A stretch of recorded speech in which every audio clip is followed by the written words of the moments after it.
NFC community, happy Monday and welcome to NFC Now. I'm Julian Virgin. I thought I was going to get it right today. That's David Oblas. This is NFC Now show number 17. We're coming to you the Monday following NFC Fight Night 152 at Monday Night Brewery Garage. It was an amazing show, 16 action-packed fights. We had 3 title fights. I believe we had 4 professional fights. A lot of fun, a lot of action. Just great to see everybody back in one room for like first time in the past, 9 weeks. So yeah, we're here to recap it all. And we couldn't get this thing started without the NFC CEO and chief promoter, the one, the only David Oblas. David, happy Monday. Happy Monday. Yeah, the January show is always my favorite. We take December off, and we all haven't seen each other in 2 months. There's a lot of happy New Year's out there, and it's like we haven't bugged each other in a while. It's a good little vacation for everybody. So it was good to be back. A successful show, packed house. I mean, everything from start to finish ran like clockwork. I think one of the best shows we've had in a very, very long time. I feel like you have the team down to a T now. Like everybody's working well together. We know how to communicate, and it's just like it's a flawless machine, a well-oiled machine, is like as I like to say. You talked about the business side of it. It was a packed out show. Could you just kind of give us the state of the NFC following that show? How many tickets did we sell? Was the bar happy? Did the venue enjoy everything? What did you see from your perspective? Yeah, I think last time we were at Monday Night Brewing was about 750. We stopped there because of the first show, and you just, with general admission standing room, you never know how packed it's going to get in a venue when every single person doesn't have an assigned seat. So last time we stopped at 750. We knew we could push that about 50 higher, give or take. So I think we actually ended up with 830 in the building, 830 fans before you include fighters, trainers, athletic commission, our staff, everyone else. So you take that 830 and, you probably end up with 950, 970, I guess, something like that. The bar was extremely happy. They changed it around from one bar to a stand-up bar to the left when you walked in. We improved the dress rooms a little bit, got a cleaning person back there from start to finish. They not only had their pizza on the other side, but they tried to make the pizza more accessible. They brought in barbecue sandwiches and a food truck outside. I will say I got a lot of complaints about the pizza, though. I think some people were running an hour and a half on their pizza. Some people, I heard Dr. Traub's daughter, Sarah, took 3 hours for her pizza to be ready. So they texted me Saturday and said, man, that was the best event we've ever had there. We're hoping you're considering coming back again. And I said, of course we're coming back. I loved it. I think we killed it there. I think everyone loves the place, free parking. I think it's just one of it. I've always said the NFC, I don't look for the 10,000 seat venues. I like to do 12 to 14 shows a year. I like the venues that bring the energy, bring the excitement. And I think Monday Night Brewing is definitely one of those ecstatic, energy-filled venues. I see that you made some adjustments from last time. I love the questions that you asked us, David. Like, hey, how can we get better? What can we do better? Mm-hmm. The cage was definitely more well lit than it was the first time we were there, or the last time we were there. I saw that the lighting was better. I do like that there is free parking at the venue. You might have to walk a little bit. I felt like I had to do a little bit of walking, but it's all good. I didn't order food, but if I had to wait 3 hours for my food, I would have been like, nah, cancel the order. It's all good. But the funny thing is I saw people ordering Papa John's. I saw a couple Papa John's boxes coming in by the end of the night. So I kind of thought that was a little comical as I saw that coming in. But we did. The major complaint last time was the lights over the cage. They simply screwed up. And by the time we put the cage in, they couldn't get the lift up to fix the light that they were supposed to for the first show. So this show, they did get it working as they told us they would. I additionally bought 4 remote lights that would go on their steel beams for about $300 each. So I paid over $1,200 on Amazon for these 4 lights. They were all battery powered. I had them there. They were charged. They magnet to the poles. So just in case they screwed up, I had backup lighting that would have worked just fine. We tested it Thursday when we put the cage in. It worked really well. But luckily their lighting was more than enough. So if you know me well enough, first thing I did this morning, I went to Whole Foods. I went to Whole Foods and I sent those 4 lights back and I got my $1,200 back. Heard that. So I ain't holding on to those things. Heard that, man. Again, it was a tremendous night. 16 fights, 3 titles rather. 4 pro fights, 1 dislocated elbow. We'll have Dr. Jeff Traub on a little bit later to talk about just not only what he does within the NFC, but how his job is so important to mitigate risk and handle things like that when those do happen. We're also going to have a couple winners from this past week. We got Antonio Walker got his first win in the NFC cage. Man, I was very happy to see him get that dub. Quincy Evans Jr. I forgot his last name. Quincy Evans Jr. He did not have an opportunity to address his crowd following his victory. He's going to be on the show to talk about his big victory, the NFC's newest lightweight champion, as well as Akeem the Dream Bashir following his big professional another victory in the professional ranks over Justin Ortega. Am I saying this right? Justin Ortega, who took with about a week to go from Florida. Yeah, that was a very entertaining fight. And we're gonna have our guy Reese Watkins on. He's been I know we've been talking about heels in the NFC. I said it was Xavier Horton, and then you came back quickly. I think it was either you or Jesse. Was like, I really think it's I really think it is Reese Watkins. And I feel like he took his heelness to the next level, his evil baby goose to the next level within the past 48 hours. And so we definitely look forward to having him on the show so he could just discuss. I feel like the man's mad because he's not getting a fight. So we're trying to get him a fight. And just for him to discuss like his perspective on things, get an update on his career. So we have a jam-packed show today with a amazing guest as we recap NFC 152. But we have to talk about NFC 153, which is taking place March 10th at the Battery. Take us away, Dave. Yeah, so I finally got to put a big post out there. I think Saturday. The deal was done, I think, Thursday we signed the contracts, but I figured no point in putting it out there before Friday's fight, so I held it on until Saturday. And I don't put many long emotional posts out there. Mine are just quick. Here's the fight post. Here's the ticket link. Don't bother me again. But this is something I've really been proud of, the Live at the Battery. I think it has huge potential. Looking back to my Facebook post, I found a Facebook post like 6 years ago that said, I live in Smyrna. The Braves are building this stadium and this entertainment complex. And it's a dream of mine to do a fight there. I'm going to get it done at some point in time. So that was like a post of mine from 6 years ago. Eric Bullock and I toured the venue, I think back in early November. And I made a funny Facebook post then saying, Eric Bullock and I, what are we doing with duct tape here or something like that? And that was November. And they kept telling me, hey, we got to do a fight by March because the Braves start in late March. If we can do a fight in March and it's successful, we might be able to knock some out during the Braves baseball season when they're out of town this year. Even though it's a weekend, the Braves are out of town, you got to think if we're promoting a fight in there for 3, 4, or 5 weeks before the event, that's huge exposure for the NFC. That's y'all's videos running on the big screen for a month while there's 30,000 fans in that area, for Thursday, Friday, Saturday, whatever, for a month. Additionally, Live also owns, I think I got research of more like 6 or 7 venues throughout the country, a huge one that they were showing me today in Texas. So this is kind of the first venue that we can get tied into that if things go well, not only could be a good venue here in Atlanta, but also potentially 6 or 7 throughout the United States. Who knows? All of our other venues are just privately owned here in Atlanta without sister venues. So just huge opportunity on that kind of national level. But I think it's a venue that everyone in Atlanta is familiar with. Everyone's been to Live at the Battery. Everyone's been to a Braves game. And you saw the photos. It's going to be incredible. I mean, it's just big screens everywhere you go. The theatrics that they do, the lighting system that they have, the smoke that they have, bringing in the PBR girls from next door as ring car girls, doing the after party at PBR, bringing in a couple celebrity guests for the fight, even reaching out through Charlie Bennett to bring in Blooper, the Braves mascot. Might even throw him as a ring car girl once or twice or something like that. Like this is going to be one of those events that's going to be fun. It's going to be different. It's going to be creative. And I think you see by the fighters, they're dying to get on this card. So it's going to be fun.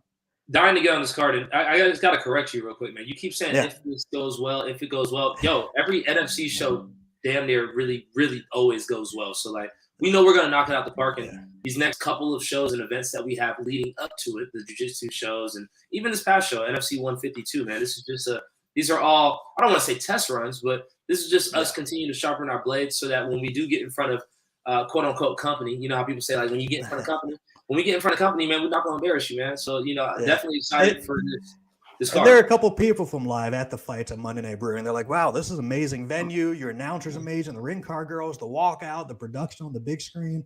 I walked them around and showed them about quite a bit. So yeah, they got to see what we do, and I think they're going to enjoy it. I think we're going to have a huge crowd, and I think they're going to want us back. So the challenge is going to be, how do we keep all these venues busy? Live at the Battery, Tannery Row, District, and Monday Night Brewing. I also have Pink Pony. I'm trying to not do any events at Pink Pony this year. I'm good friends with the owner. I'll be at his house for Super Bowl. But I'm trying not to do a fight at the Pink Pony. Just outdoors scares the hell out of me. And I think now post-COVID, we've gotten past doing a fight at a strip club parking lot. So I'm going to do everything I can to avoid that if possible. I live close to Pink Pony, man.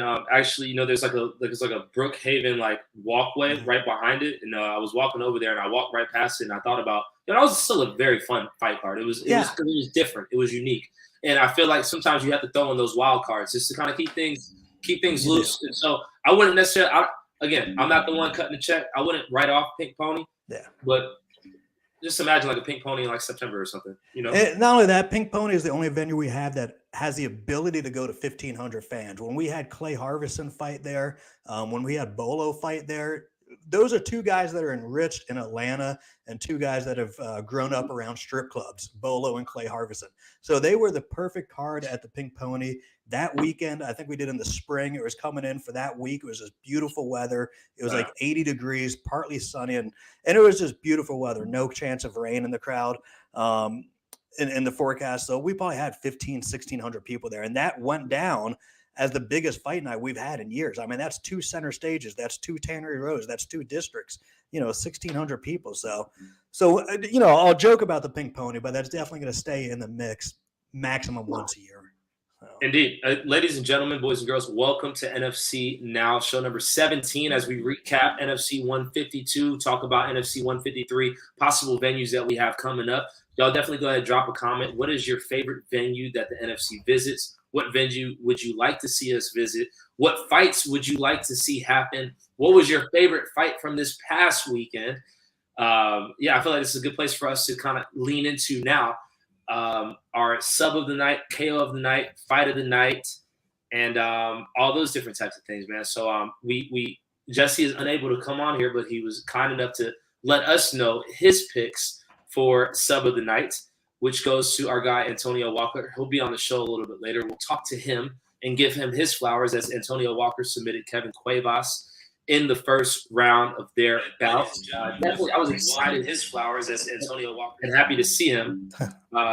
We good? We good on your side? Yeah, I couldn't find the comments on my laptop, so I hit the iPhone. Now I can see who's commenting. So, okay, cool. Because I heard got Billy Cup in North Carolina. Okay, yeah.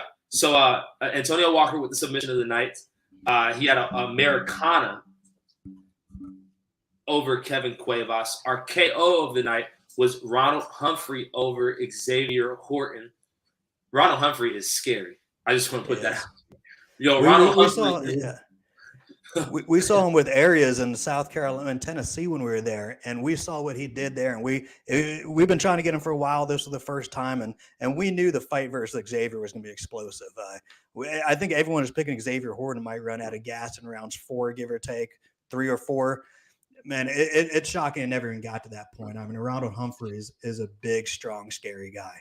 And you know what? There was moments in that fight where like Xavier Horton fought off a takedown, had his own takedown, switched position. But like, Ronald Humphrey is a scary dude. And I know a lot of people are calling for fights. I doubt anybody's going to call that man's name out. Again, I'm not, because I'm not the fighter. I'm just the talker here on NFC Now. I'm the announcer. But I would be surprised to see anybody call out Ronald Humphrey, because that young man was extremely impressive over the past weekend. Jesse gave the fight of the night to the bantamweight title, which is Earl McKinney versus Kamiko Hall. That fight was back and forth. It seemed like, first of all, at the weigh-ins, that stare down at the weigh-ins was so intense. It had me ready for that fight. Both of those guys didn't back down. We had Kamiko Hall on the pod a couple months ago, maybe in December. We had him on the pod in December, and he talked about just how he was excited to fight for the NFC in Atlanta. He came with it. Earl McKinney took control of that fight, early, but then Kamiko Hall kicked him upside the head, and Earl just, lost a little bit of consciousness, and that fight kind of changed, but Earl definitely got the victory. They shook hands at the end of it. There was I guess it was just competitive tension. It wasn't anything like beef. It was just competitive tension. 2 young men that wanted to win the fight. Ultimately, Earl McKinney came out with the strap. I do agree. with him about the fight of the night. I gotta say, Zach Cooper had an impressive performance in the main event. Walter Flores fought a hell of a fight too. That was a good fight. I was actually really impressed. With both fighters in that fight. Just Walter got caught in a bad position in that third round. And the crazy thing, if you look at that main event, and this might be the first main event we've had in a long time of this, but both guys in the main event had losing records. I mean, you look at Walter at 2-5, Zach at 5-7.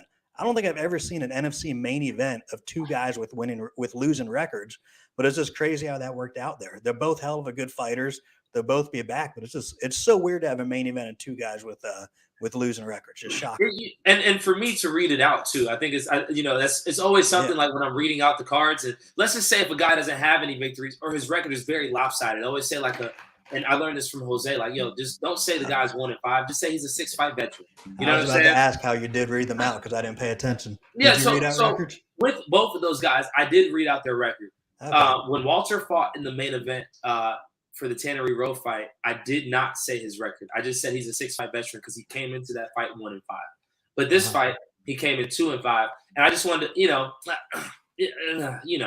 I still had to put it out there. I will say, that was a good fight. I enjoyed that fight, and I'm looking at my card right now, our handy dandy notes. Make sure that we have everything right. I see David Wilson watching. Baby Hulk, I meant to get a photo with you. I wanted to get a photo of America's shortest fighter and America's shortest promoter. I forgot to do it. So, Baby Hulk, if you ever come back again, I'm going to take that photo. I see Steven Wildman Wildly saying he'll be ready for his debut in May, in early summer. So, hopefully that happens. Talking about Steven Wildman Wildly, I think him and I have so many different names in my head right now. Our guy that's coming on the show a little bit later, Evil Baby Reese. Reese Watkins. I think Reese Watkins would be a good fight. I'm just throwing it out there because I know they're around the same weight, if I'm not mistaken. Him and Reese Watkins would be a great fight. Just throwing it out there. Baby Hulk earned himself a lot of fans. It was a great performance, and his him talking on the mic afterwards was amazing as well. I had a guy I went to high school, a guy I went to college with. We were on the radio station in college. He's also short in stature. He was like, that's my favorite fighter now, because he really came out there and represented for all the 5-footers out there. Shout out to David. Shout out to David Wilson, Baby Hulk. I was disappointed with the way that Moore McDaniel fight ended with the nut shot. I can't be mad at anybody who cannot continue in a fight because they got kicked in the balls, because it wasn't my balls that got kicked. You know what I'm saying? That's kind of where I stand on that. Where you at with it, Dave? I'm the same way. I've been kicked in the balls once lightly in my life, and that's why I'm not an athlete anymore. That and a million other reasons, but that's one of the reasons. And I see Trace Harper's dad said, "Julian, thanks for complimenting my wardrobe." Oh, yo, Mr. Harper, freshest dude. And I was about to get onto that fight. First of all, and you posted the picture of Trace Harper's dad and Quincy Evans' uncle. I know you said it was his dad because I was talking to his dad throughout the whole night. If I was a good reporter, I would have never made that post and corrected it. I'm a bad reporter, so I finally changed it. Hey, leave it to the professionals, man. It's all love. Both families, I gotta say, stand-up families, amazing families. They both came out and represented in full too. Trace Harper had a contingent, a contingency of fans. So did the Evans family. They had a large crowd. They were VIP. They had that table right there. And anytime Evans is on a card or anybody from Augusta is on the card, they come through. His mom always shows love. And that fight between the two of them, I gotta say, performance of the night for me was Quincy Evans Jr. Yeah. He fought such an impressive fight. He was the shorter man. He looked like the smaller man, but he had a game plan, and he really nullified Trace's offense. To where Trace kind of seemed like he didn't know what to do because he wasn't able to get off his game plan. And so, incredible performance by Quincy Evans Jr. Unfortunately, that fight ended with Trace dislocating his elbow. We'll have on Dr. Jeff Traub to discuss how he popped that thing back in place. Nobody wants to see that, but we have to tip our cap to Quincy Evans for understanding and recognizing, hey, my opponent is hurt. You saw he held he's about to punch him. Yeah, he could have done it twice. He could have popped him twice. He could have popped him clean twice, right upside the head, concussed him. but he didn't. Yeah. And then he immediately ran to the other side of the cage and got on his knees, and you could see his concern. And to me, that just goes to show how you were raised. Yeah. Right? And he was praying right in front of me. He was standing kneeling right in front of me. And that's when I kind of got his attention. I was like, hey, Quincy, I just noticed what you did. I noticed you had the opportunity to punch him twice and you pulled back. And he kind of said, thanks, respect. So I noticed that right away. He could have. Dr. Traub went in there and fixed it right away. We'll have Dr. Traub on in about 25 minutes at 7:40. And Trace Harper actually went to see Dr. Traub today. Oh, word! Yeah, I saw the pictures. I saw the pictures. His mom posted the pictures of him. It's like, yo, it's no surgery required. So look, Trace, we wish you the best. And I gotta speak on Trace's behalf as well. Trace Harper is an outstanding young man. He's only 21, maybe 22. I think he's 21, if I'm not mistaken. Even after the fight, at weigh-ins, Trace always shows love. Shakes, yes sir, no sir. I'm like, bro, like, listen, man. I'm like 2 years your elder, homie. Always shows love. Even after that happened, before he left, he came up and gave me a handshake and like stuff like that. Like you remember stuff like that. And going back to his dad, Mr. Harper, as we were waiting to get inside the cage so I could read the decision, his dad was standing right next to me. He was like, you know what? Quincy was the better fighter. Trace has good health insurance. He's going to be okay. Well, after the fight, I was talking to Trace's dad, and he's like, can I go back and see Trace? And I said, yeah, let's go.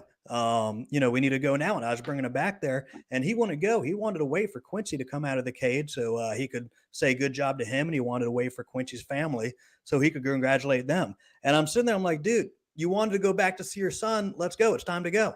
And I got sick of waiting on him. It was like 5-10 minutes. I just walked the other way. I was like, well, he's standing here by the cage.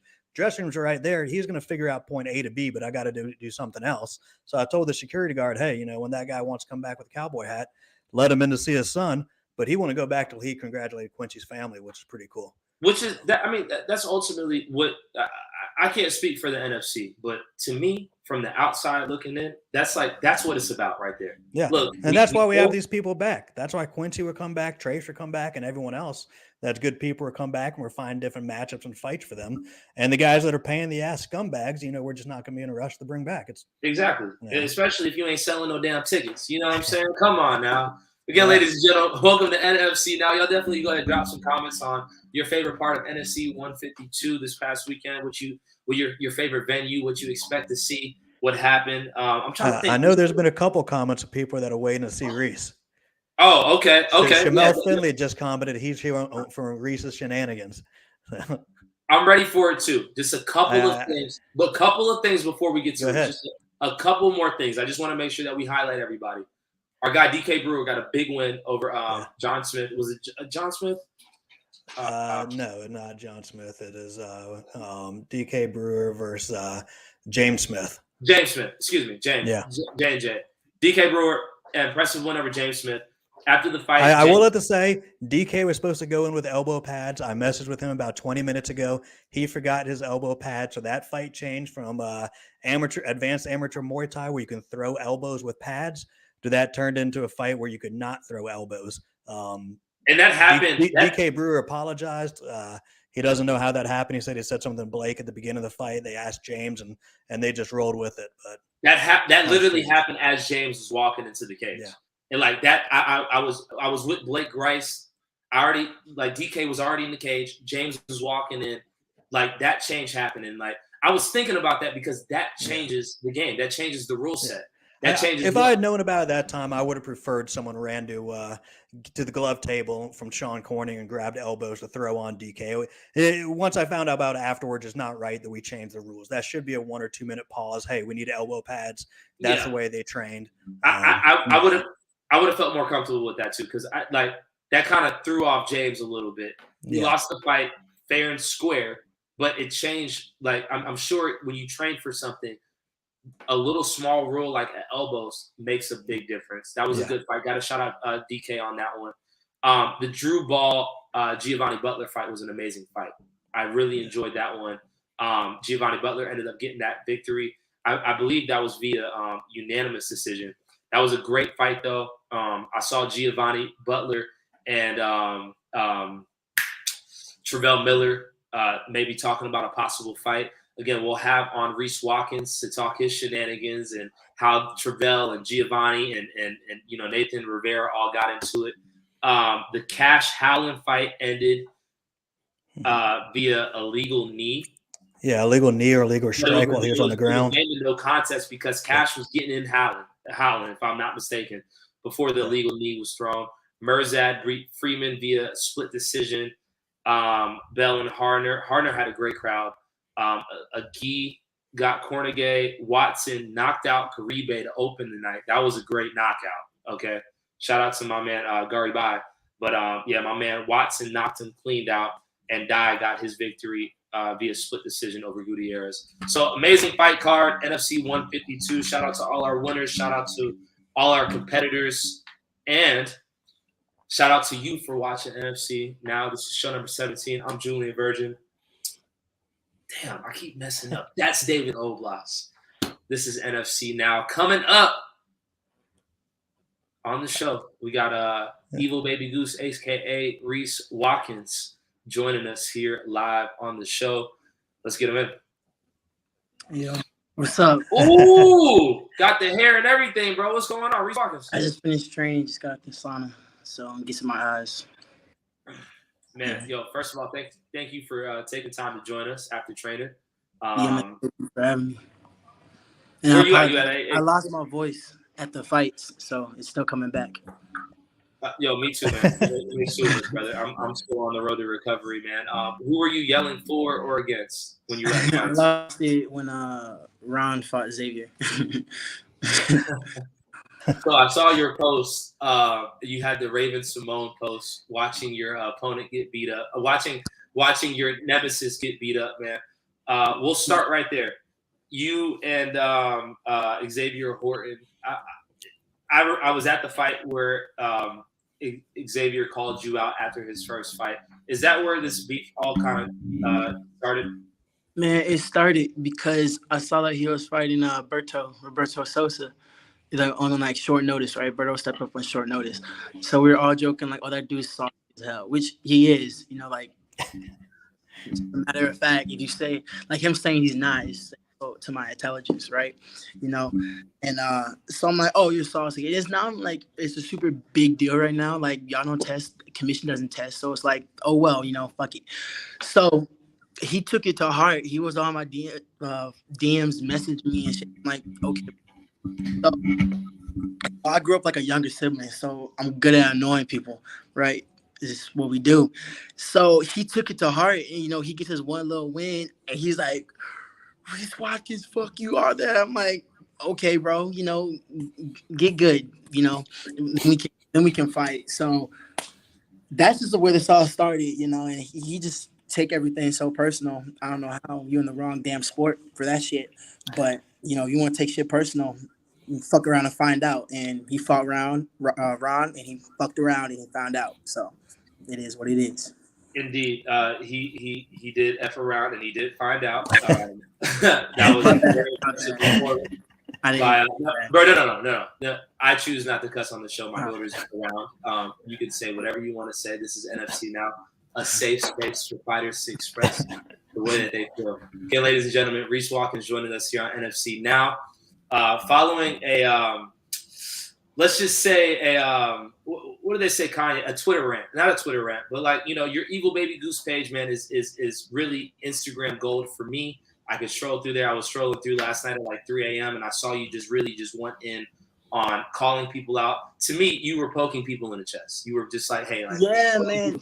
Like, I want you to fight. Like, you're not going to do anything. You're not going to do anything. You called another fighter's Tapology page picture the ugliest thing you've ever seen in your life. You were just literally just going off last night. Could you explain the why behind that? So when I fought in B2, I had like 6-7 different promotions hit me up the week after, and I was injured, stuff going on. So, I got back from the injury in like December. And I was like, okay, I want to fight. And all these promotions that hit me up, they're like, oh, we're looking. Oh, we don't have. Oh, I can't think of anywhere right now. I just was being lazy on my part. I wasn't up enough. Wasn't on the ass about that. So, finally I was like, yo, to hell with this. I'll do it.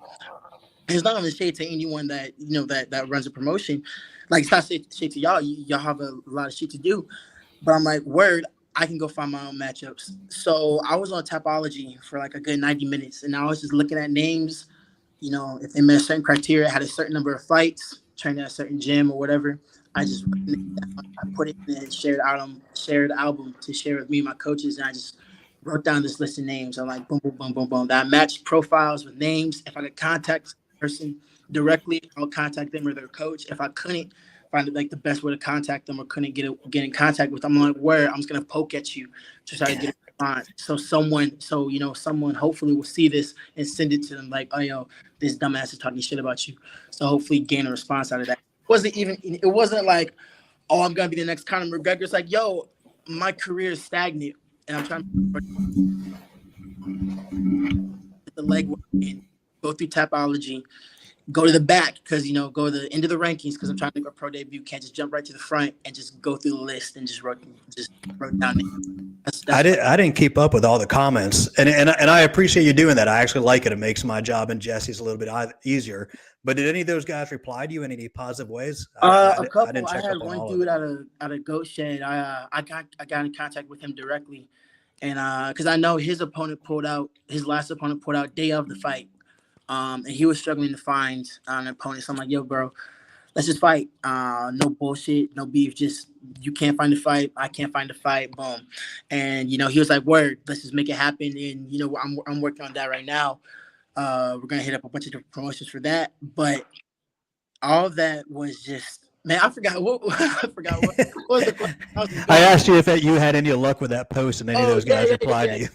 I got a response from Brendan Arrington, but apparently he moved back to 55 now, so whatever. Zach Cooper, I saw that he fought out welterweight like once or twice. I didn't, it's like whatever, just throw your name on here for shits and giggles. I didn't get a response from Warren Smith. I didn't get a response from Perry, but a couple of them I was able to contact directly. And I'm like in kind of like semi-contact with them. So I will say, after we posted that you were on the podcast, I got a call about 30 minutes after I posted it from one guy that said that you called him out before, and he would respectfully like to accept your call out. And that was Lewis Brewington that called me about 30 minutes ago and said he would be interested.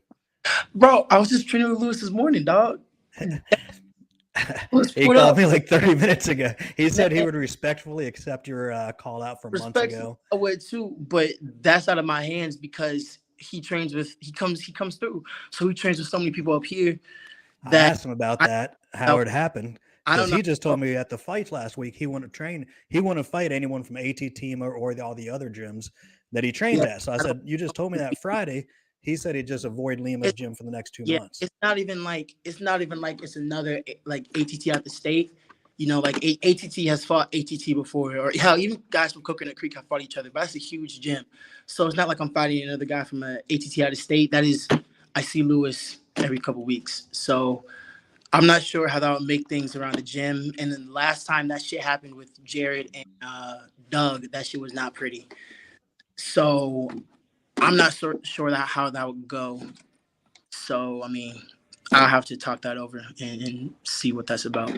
I would love that discussion did take place because I do think that is a great fight to have. And just I've been very vocal on this pod about how disappointed I am being that a lot of fighters have gone, especially, a fighter like you have gone from X3 and have gone to ATT, which has taken away a lot of matchups from fans of the NFC. Because people are now cross-training. Now, to me, that seems like an amazing fight. I wanted to clarify with you, you did hold titles in Muay Thai and MMA at 2 different weight classes. What weight class are you looking to fight at? 170. You're looking to fight at 170. Yeah, and is this MMA or Muay Thai? What'd you say? Is this MMA or Muay Thai? MMA. I'm done with Muay Thai for Okay, so you're fighting at 170. Now, with somebody like Lewis Brewington, I don't know how much y'all are touching each other when you're in training. And look, even after watching Ronald Humphrey fight, Reese, I think you're an amazing fighter. I think you're one of the best fighters in this promotion. Thank you. as I saw Ronald Humphreys fight, I was like, the only person I could really see even competing with him is somebody like you. But I understand y'all are both ATT, so you see you see the frustration that I get comes it. from another fan. It's like, yo, there are matchups that are not being had because ATT is such a large gym, I get and we're it. not being able to see that. You understand that? Yeah, I feel like with Lewis, I tried to fight him when I was still, with Team Up Already when we were at X3, and he didn't accept it, or he said, it's not a big deal, I was like, it didn't happen, it didn't materialize. I'm not gonna get on here and shit talk Lewis, I think we're friends now, we fucking fuck around and all that. He was one of the main drilling partners I went with this morning, so. With that, I just put it behind me, and I had a old coach, Sean Applegate. He was talking. I think he told someone of it. Something he would say: if you can't, don't shit talk people that you can't get a fight with. So once I saw that wasn't going to materialize, I was like, okay, word, just move. I put that aside, just moved on. So I'm totally cool with Lewis now. I mean, if we just wanted to fight, I'm sure that would be fun, with no issue. But I'm not sure how that would work out, our coaches and all that. I think he's trying to get on our March 10th battery show. He's killing me to get on the March 10th battery show. I think he saw your call out, and he said, when he saw you were on the pod today, he called me right away and said, hey, bring this up. He said he called me out before. I would stay away from Lima for the next 2 months, but he said, I want on the March 10th show. He can't get a fight either. He said, I would respectfully do it and be friends with him afterwards. So that was kind of the way he phrased it to me when we spoke earlier. Yeah, last thing I want to say on that is that I don't think it's worth it right now because like you saw, who is it, like Rosenstrike and JDS, they fought each other in the UFC and they both trained at ATT Coconut Creek. But that makes sense because they're both big names. That was for a lot of money. A lot of money. Right. So or Usman and Burns, they're good friends, but that was a title fight for a ton of money. So there's not really much to gain from that besides bragging rights, it's not even worth the experience because it's pro, so that's your permanent record. So it's not like amateur, fuck it, you go pro, no one cares. So I don't think that fight is a good idea now, but maybe later, just no beef. And I know you were looking for Ronald Humphreys to beat Xavier. I'm sure that's the way you were hoping to be, but were you actually disappointed when Ronald dominated the fight as much as he did? Does that still keep the Xavier fight out there that you want to have one day? If he turns pro, but I'm not staying amateur to fuck around with him. I feel like I gave him free clout. He fucking sucks. He's a wrestler with no cardio. That shit is an oxymoron. That doesn't make any goddamn sense. That doesn't make any fucking sense, bro. So for Ron to go out there and show him, especially Ron's good as shit. His wrestling's great. So it's like there's levels to this shit. Don't take shit so personally, and then don't call people out that you can't beat, or at least put on an entertaining fight with. Like, yeah, I poke at people, but I know my place in the totem pole. I'm not gonna go out and be like, give me Jared Gooded. That fight can't even happen. Even if we're like, I think, even if it is like similar skills, that fight can't happen. The commission won't make that fight. Or I can't be like, give me this guy who's 7-0. It's never gonna fucking happen. So I think that I want him to be a little more self-aware. I feel like, losing sucks. I do feel bad for him because he didn't win a second of that fight. From bell to bell, opened up and ate like 3 head kicks. And to have your family and friends come out and see you just get beat like that, it's embarrassing. And I feel for him, that shit is a horrible feeling. But I feel like you got to learn to be more self-aware, learn where you are in the totem pole and work your way up. So you're still interested in fighting Xavier, but only if he goes pro. Only if he goes pro. I'm not waiting around an amateur. If he wants to go pro and get stomped, sure. But I'm not waiting around for him to go win another fight and then me for nah, I'm done. Again, ladies and gentlemen, Reese Watkins joining us here on NFC Now, aka Evil Baby Goose. Now, just to clarify, yeah, what would it take for you to fight Louis Ruington? Man, a lot of money. A lot of money, because it's not worth messing up. I love ATT Lima, man. So it's a great gym. It's not worth messing up that training environment. And I hate it's so funny. I hate social confrontation. I'm awkward as hell. it's not worth that awkwardness, that animosity. We can say we're friends, but at the end of the day, I'm trying to put you out. You're trying to put me out. You know, so you're gonna feel some type of way about that. It's not worth all that animosity. If you want to fight, bro, we can spar the gym, man.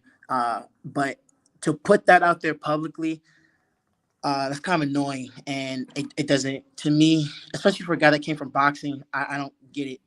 You know, we're both up and coming prospects. Both have a lot of potential. So it's like, why would you jack this up so early? You know, like, let's both get signed to a big promotion and then fight when we're getting paid, you know, a lot of money. But when we're for what it's worth right now, it's just worth bragging rights, and bragging rights right now it's not all that. Could you see how, just after hearing your explanation versus, you know, you putting out like you're looking for a fight and somebody does call you out, how that can kind of like, you know, turn some heads and kind of like make people just question your I do. I get it, man. I get it. It's kind of like hypocrisy, but you can think, at the end of the day, you can think whatever the hell you want to think about me, dog. It's I know what's best for my career. These people they don't know the inner workings. They aren't in the gym all day. They don't see what goes on. They don't. And if Lewis loses or if I loses, that doesn't affect them. You know, they're like, oh, they're talking about it for a bit and then they move on with their boring ass lives. So think what you want to think, but that fight just doesn't make sense, because I don't be like, oh, I'm looking for a fight, and then I'm not like, oh, Michael Fortner, let's fight, bro. Like, no, dog, I train Michael all the time. So that doesn't make any sense. And, you know, I don't want to get here and slander Lewis, but, you know, I'll talk to him after. But it's kind of like, what the hell, man? And it's like, if you are talking about fighting people from ATT Team Lima, why are you training up here in the first place? Why are you? Yeah, I mean, I appreciate you giving us that context, because again, we're not in those training rooms and we don't know who's training where all the time. And you know, I know there's a lot of cross training going on here on the local level. And so, again, it does make things very cloudy for the fan who wants to see some of these fights take place, and we can't see them because there's, from what you're explaining, there's just politics in this. Like, if you touch people in the training room, you probably don't want to touch them outside because it's going to make things awkward. And we understand that. And it's funny seeing the comments come in online, because it looks like this is Lewis Burrington with a different screen name. It said, Reese, I love you. This Lewis. Fuck you, Reese Watkins. That's Xavier there. Louise also loves me. And then Louise also loves Julian, also known as Julie. Like, good example. I called out for real briefly. I called out Lathan Lawson, and I didn't do my due diligence. I didn't see that he and his coach and his teammates train with us a lot. Thank God it was late at night and I woke up early in the morning and Nathan texted me. He's like, yo, he trains with us. So I took it down. I'm like, shit, my bad. I messaged his coach. I apologize. I'm like, yo, I didn't know. My fault. I'm like, that's on me. I didn't know that our gyms are so intertwined. You know, I was just looking at rankings. I got lazy at the end and I was like, whatever, this guy such and such record. But I didn't do that due diligence to see who he trains with. He's like, oh yeah, teammates with Lindsay. I'm like, yeah, I train with these guys all the time. So I don't inner gym fights like that doesn't make sense right now. Now, how much has that changed with you making the switch from X3 Sports now going to ATT Lima? Like you having to be aware of who's training where, because you know back in the day it was X3 TV, you can't turn it off, and you know turning off X3 TV, and y'all were able to get fights with ATT Atlanta, ATT Team Lima, and like now that you're with ATT Team Lima, like how has that changed your prospects? Because it seems like you are actually out here actively looking for a fight, but you're having issues finding one. I feel like it's not as big of an issue because back at X3, you know, I would have fought a guy from another X3 location because I only really train at Inman, and I had my own little team. So I would have fought a guy from another location because X3 was weird. X3 had teams. There was Team X3, and then they're like sub teams, and a lot of times the sub teams didn't cross train, right? So I would have fought another guy from another X3. I'm like, I barely see you, whatever, you know. Now, but that was that amateur local shows. I was just doing the NFC. So amateur that's in the area. But now making my pro debut, I feel like it's not much of an issue because pro debut, that's when people start coming from out of state. So I feel like it's not as much of an issue, even though it's a big gym, because I'm in a bigger pond now. So before I was in a little pond, now I'm in a bigger pond. It's a much bigger scope of prospects. So I don't feel like it's as much of an issue right now. Indeed. Again, ladies and gentlemen, Reese Watkins joining us here on NFC Now, show number 17. We've got David Oblas on the line. Now, Travell Miller came back and snapped back at you this morning, very early in the morning. Commented on your body type. He commented on just you, and there's a whole thread that went on. Your response to Travell Miller here on NFC Now. Dog. Like, if I'm just speaking like straight to Travell, it's like, bro, what the hell are you doing, man? You're 2-3 weight classes below me. I get that you're from Detroit, don't have shit, including intelligence, you have shit in Detroit.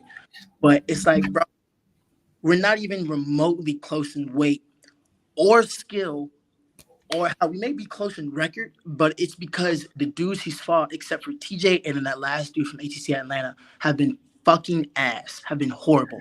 So it's like, bro, we aren't even in the same skill level, dog. And it sucks because Travell, like, I like his team. I like AJ, his coaches. They're nice people. They're always been super. When I was first learning, Travell would come through X3 when we had open sparrings on Friday and Saturday. His coaches were always super nice to me. AJ, always super nice. AJ could have, like, beat the shit. He probably still can't beat the shit out of me, but he never did. He just let me work, So it's like, dog, what the hell, bro? You're over here mad because I said you're dodging Nathan. All I'm trying to do is just get Nathan a fight. That's it. It's not personal. I'm just like, just get Nathan a fight. He took it all personal, and I call out, shit was funny, but it was ass. It was stupid. If you make a funny joke within the wrong context, that shit's ass. It fucking sucks, So, like, if you make a 9/11 joke at a 9/11 memorial, shit's funny, but not there. Learn the context. Read the goddamn room. So, it's like, what the hell are you doing, bro? It's so idiotic. I was speechless for a long time this morning. I didn't even know how to respond. I wrote like 5 different comments. I was like, I don't even know what to say. I want to give him this long, drawn-out explanation, but I'm like, it's not worth my goddamn time. Bro, I had a dude who we used to train with, the Serbian kickboxer, use that same, or Killcliff now. He's like, what the job? I'm like, it's not even worth my time because that's a camp for me. Risk injury, muddy and gas to drive up to the gym, all to fight some dude I'll knock out in 90 seconds. Like, what? Travell, he's not good. All he has is he can crack. He has a right hand. Give him that. But he's not good. He's stiff. He stands there. He's wild. He throws this Superman spinning shit, and he fucking sucks. I just don't get it. So it's like, stay in your league, dog. TJ beat the shit out of you, and you're trying to fight me. I'm bigger than TJ, and we have similar brawling style, man. It's like, so that shit was so idiotic. I'm still like, see what he said about me stuttering. That shit's true, but I started when I see stupid shit. So you induce the stupid shit.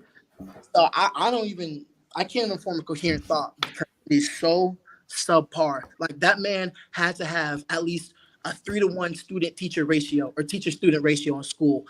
I don't get it. It is so idiotic. I'm just, it's not worth my time. So I think within that thread, a fight may have been made, him versus Giovanni. I know you trained with Giovanni at the AT&T. Giovanni just came off of a very impressive win over Drew Ball this past weekend. So I think that might come of it, and I know that sparked a lot of things. And we wanted to have you come on just to kind of speak your piece about what you've been seeing, how you've been struggling to get a fight. So just in all, how soon are you looking to compete, Reese?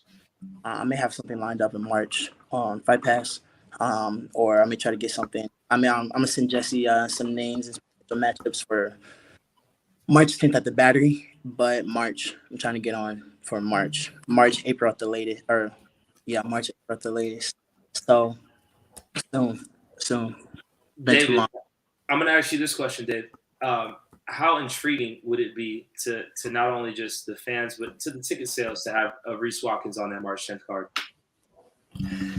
Well, the challenge is right now we're at 18 fights on that card, so we weren't really going to add more. Lewis has been bugging me for 2 weeks because he lives in the Smyrna area. He trains at Manu's gym over there. He'd been bugging me for 2 weeks. I saw him again Friday. He bugged me again in the venue. So I told Jesse last week, if you can find someone for Lewis, go ahead and do it. That'll put us at 19. 19 is going to drop down to 15 or 16 more than likely, maybe even 14. So to be 100% honest, it would be tough to add Reese to that card without adding Lewis to the card. He'd jump over Lewis. Maybe someone matches up for Reese, but doesn't match up for Lewis. I don't know.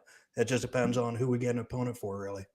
Man, I want to take a second to kind of plug myself for a second. Like if Lewis can find a fight, great. I'll hop in the next NFC card. But I feel like part of the reason I was so frustrated because I feel like I'm an asset. My job used to be social media management, man. So I understand social media very well. And I have a combined audience of 27,000 people. And it's like, say, you post something to 22,000 people, half of them may see it for real. Half of them may read it for real. And then you take a quarter of that and a quarter of that half is going to like it. And then you take a quarter that liked it and you reduce that down to an eighth that will take action to go through with it, So it's like if I have 22,000 people and especially with the new pay-per-view system, I have 22,000 people, 15, 14, 12,000 people see it. And then out of that 12,000 people, hell, take it low, 100, 200, 300 people buy it. That's a lot of money. So I feel like I bring in people that otherwise wouldn't know about the NFC. Because I feel like I have most of my audience is 79% of my audience is 18 to 34-year-old males. That's the main audience. I don't doubt your ability one bit. I've seen your ticket sales every time you fight for us. So you've always had strong ticket sales. I don't doubt that one bit. I think we should definitely try to get you on the March 10th show or the April 21st show at the Tannery Row, which is closer to you now. Unfortunately, that is the Jesse Wable Amateur Series, but I think we've gotten to where Jesse's okay adding one pro fight to that card. So potentially yourself, possibly Josh Kozier in that area. I definitely think we should get you on that card. I 100% agree you have a strong online presence. I wish you wouldn't use that online presence to beat the shit out of me and the awards maker we do. I'm kidding about that. I love the feedback. I like the feedback.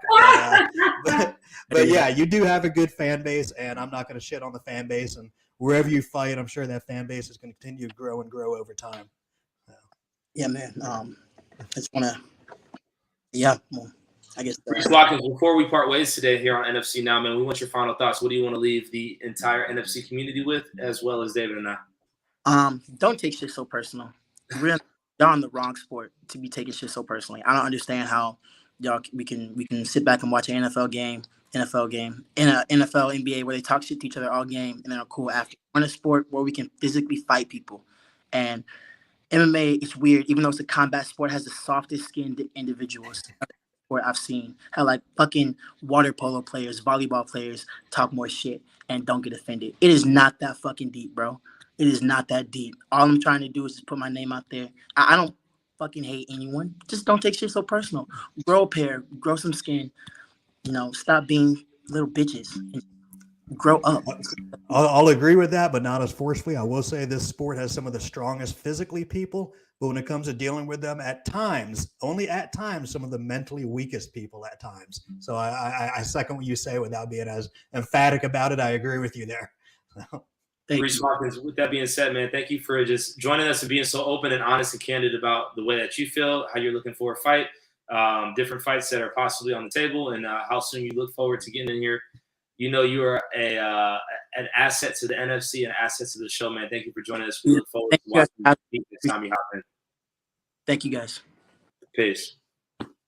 Reese Watkins, ladies and gentlemen, joining us here on NFC Now. I believe I am going this way. That's David Oblas. I'm Julian Virgin. Before we get to our next guest, I just want to have your thoughts, David, on Reese joining the show.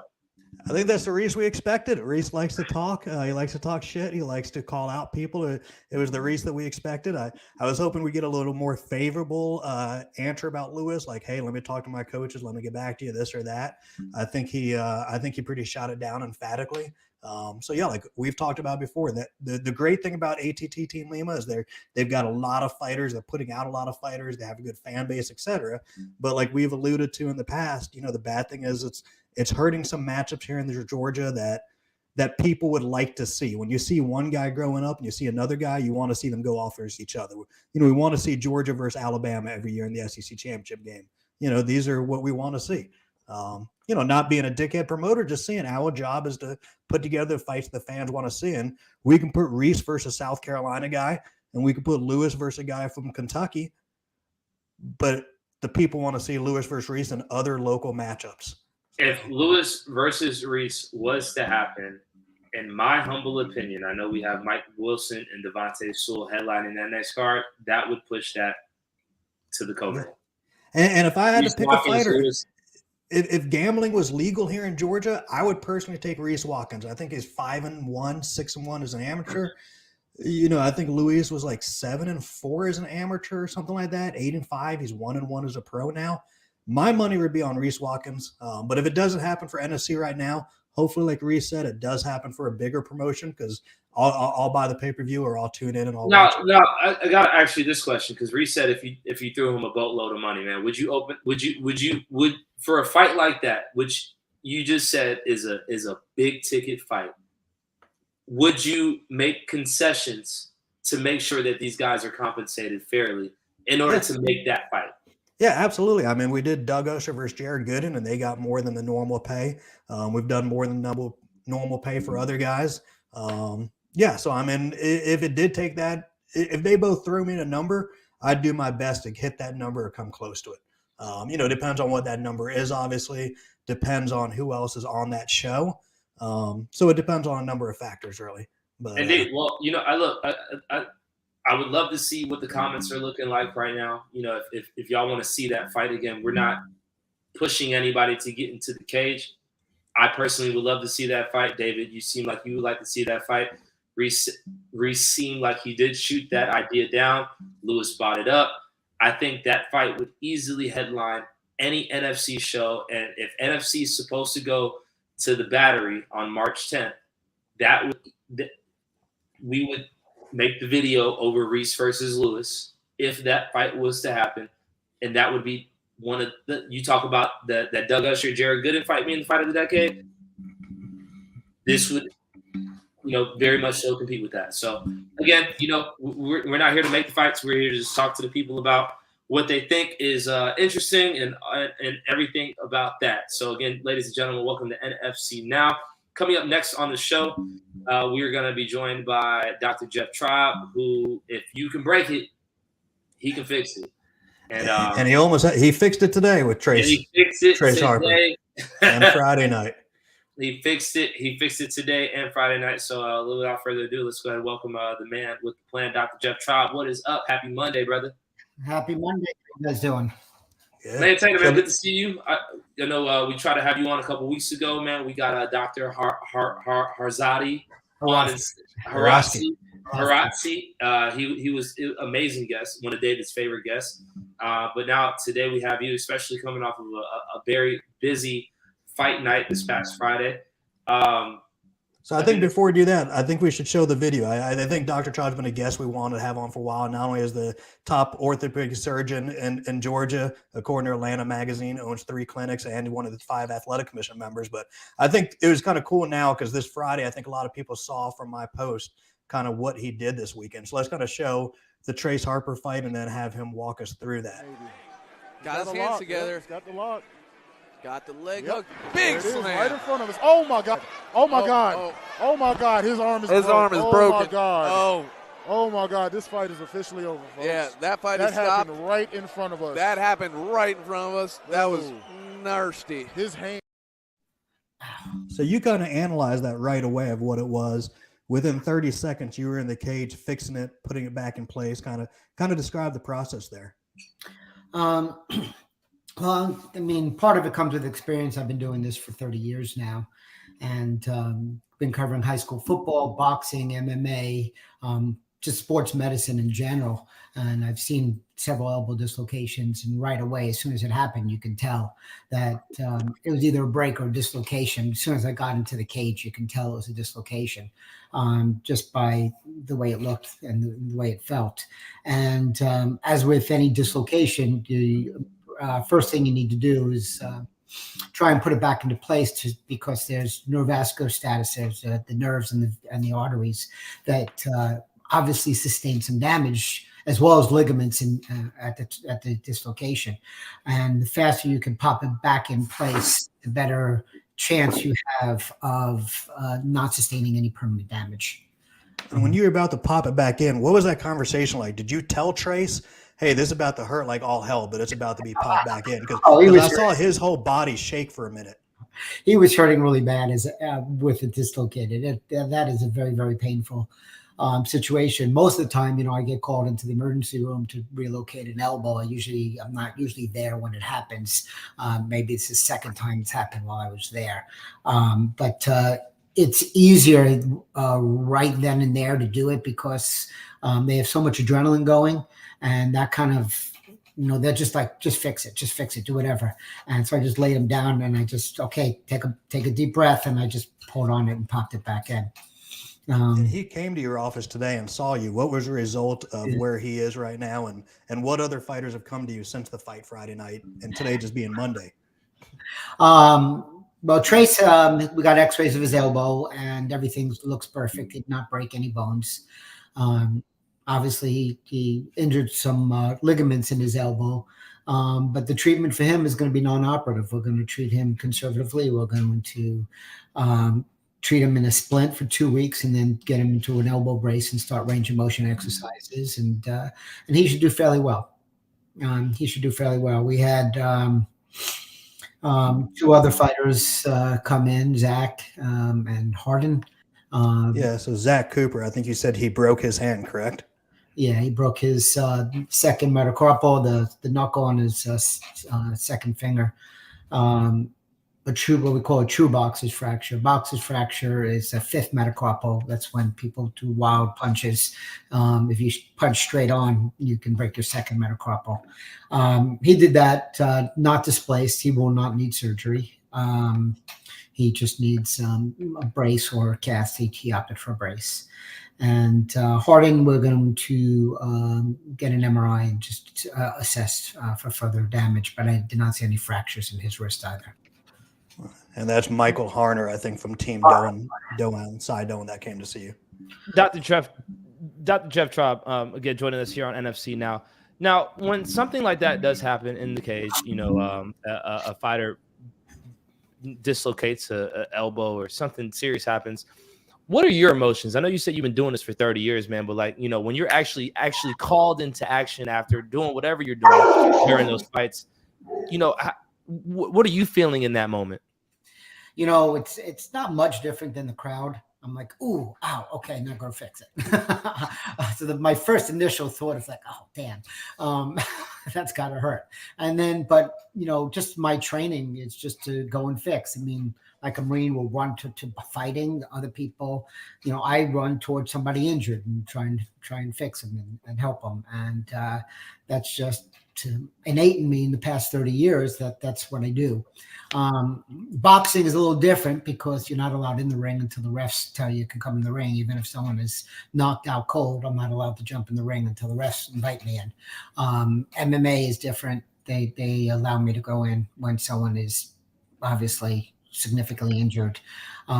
Football, I'm supposed to wait for the referees, but a lot of times you don't, because when someone's significantly injured, obviously, as you saw in the case with Cincinnati Buffalo a few weeks ago, the faster you get out there, the better off you are. So I mean, depending on the injury, I try and get in the cage as quickly as possible, and that's why I tell David I want my seats to be right next to the staircase so I can get right in. Now I laugh because we've only had an issue about that once in 21 years or so. So, what is the worst accident you've seen, not only on the NFC fights, but NFC, UFC, Bellator? You've worked them all. What's the worst injury that you've ever been a part of in our fights? Was definitely one of your fights. Was We talked about it earlier. I forgot his name. He had Nathan Waddell. Nathan Waddell had that. You know, it was a draw, if I remember correctly, and he got his, a draw. He got his hand raised. It was his second fight of the night, and I think it was kickboxing, and he just started getting worse and worse and worse, and he got wobbly, and then he couldn't stand up, and then he couldn't even sit down on a chair, and then I looked in his eyes with a light pen and saw that his pupil started to blow. And so we immediately sent him to the emergency room, and he had to have emergency surgery on his brain for a bleed in his brain, and thankfully he did really well. He obviously never fighting again, but he lived, and that's really well for that type of injury, because unfortunately many people do not have that outcome. And luckily we got him to the hospital quickly enough that he had a good outcome. Indeed, that's major, and that's the importance of you being cage side at all of these events and just making sure that safety is our priority. I know we're here for entertainment, but we want to make sure that safety is a part of that priority. Now, David, you said you've worked with David for a number of years. How did that relationship first start? Well, back in, I think, 2002, 2003, maybe 2003, one of my patients did security for David, Larry Bright. And he's like, "Oh, come watch the fights," because he knew I was a wrestler, and I became friendly with him. I was living here in Georgia just about 4 years then, and so I came to a couple fights, and he introduced me to David, and David was flying some doctor in from Florida to cover his fights, and he's like, "You want to cover the fights?" And sure. And so he didn't have to fly anybody in and put him up in a hotel every fight, and I lived right down the street from Wild Bill's, about 15 minutes away. So it was no big deal for me. And I enjoyed it. I've been covering all types of fights since probably 94, 95. Covered boxing in New York. And I was a wrestler growing up, so I was just always into fighting. So you're a fan of the sport? Well, I love the sport, yes. Indeed. So you're there, you're engaged. Now, I don't know if you can or cannot play flavors, man, but just during your time in the NFC, have you had a favorite fighter that like you've actually enjoyed, just watching? I know you're watching from a different perspective because you're watching for safety, but just on an entertainment level, like are there certain people that you've been able to form relationships with just through watching them compete?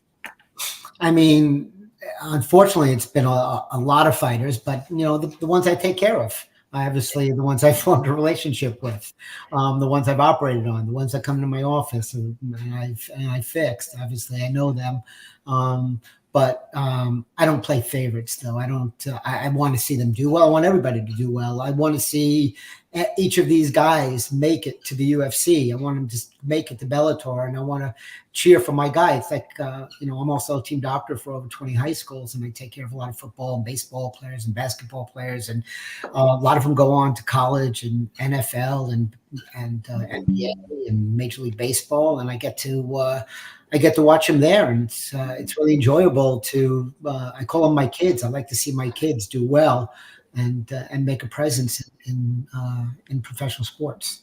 I can't remember the name of the kid, but you had a high school quarterback a year or two ago that was the number one quarterback in the country. I think he went on to be a Miami Hurricane, I think. Oh, yeah. Oh, God, what was his name? Jake. Oh, my God, Jake. I think he went in the transfer portal this year. Yeah, I think he did. I just read that. Taylor Heineke was one of my favorite quarterbacks. Wow. He's with Washington. No, a lot of kids actually. Wayne Gallman used to play for the Grayson Giants. High School. Come on now. Yeah, and he played for the New York Football Giants. He went to Clemson. Yes, sir. Went to Clemson, and he dislocated his elbow when he was in 9th grade. I popped his elbow in when he was in 9th grade. Yeah. Wow. So you've been around, and it's not only just players, man. There's been a couple fight nights where a good friend of Denali and ours, LaShonda, has been able to work with you, and you have other people come and help you and gain experience in what you're doing. How does it feel to not only just to give back to the athletes, but those who are attempting to follow in your footsteps in sports medicine? Oh, I think it's important. I think, you know, I'm not going to be here forever. I mean, as long as I'd like to be here forever, but I'm getting older. Well, we're both aging out. I'm not going to age out hopefully for a while, but you know, I've been doing this here with David for 20 years now, and at some point, you know, someone's going to have to take over, and so I like training people. I like teaching other people. I have students in my office, literally 2 or 3 students every single day in my office, and whether they be PA students or residents or medical students, I just enjoy training. The art of medicine is, well, as with everything, is you go to a doctor now, you have to go through a protocol in order to get an MRI done. You know, the art of physical exam, you know, a lot of you'll go to your doctor and they'll get an MRI. They'll look at the MRI and they won't even examine you, and they'll tell you, oh, you need this, this, and this, where a lot of times that's not true. You know, you don't treat MRIs, you treat people. So everybody should be treated as a person, not as a condition on a piece of paper that the MRI says. And I will say Dr. Traub has worked on, he did shoulder surgery on my dad.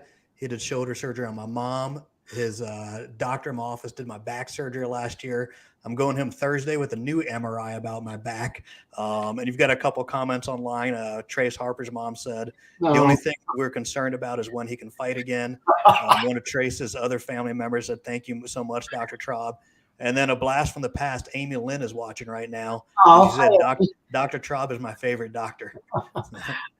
But yeah, also not many people know. If you would tell us a little about your Doctors Without Borders that you do every year or two, and also you're raising money for a hospital build out there as well.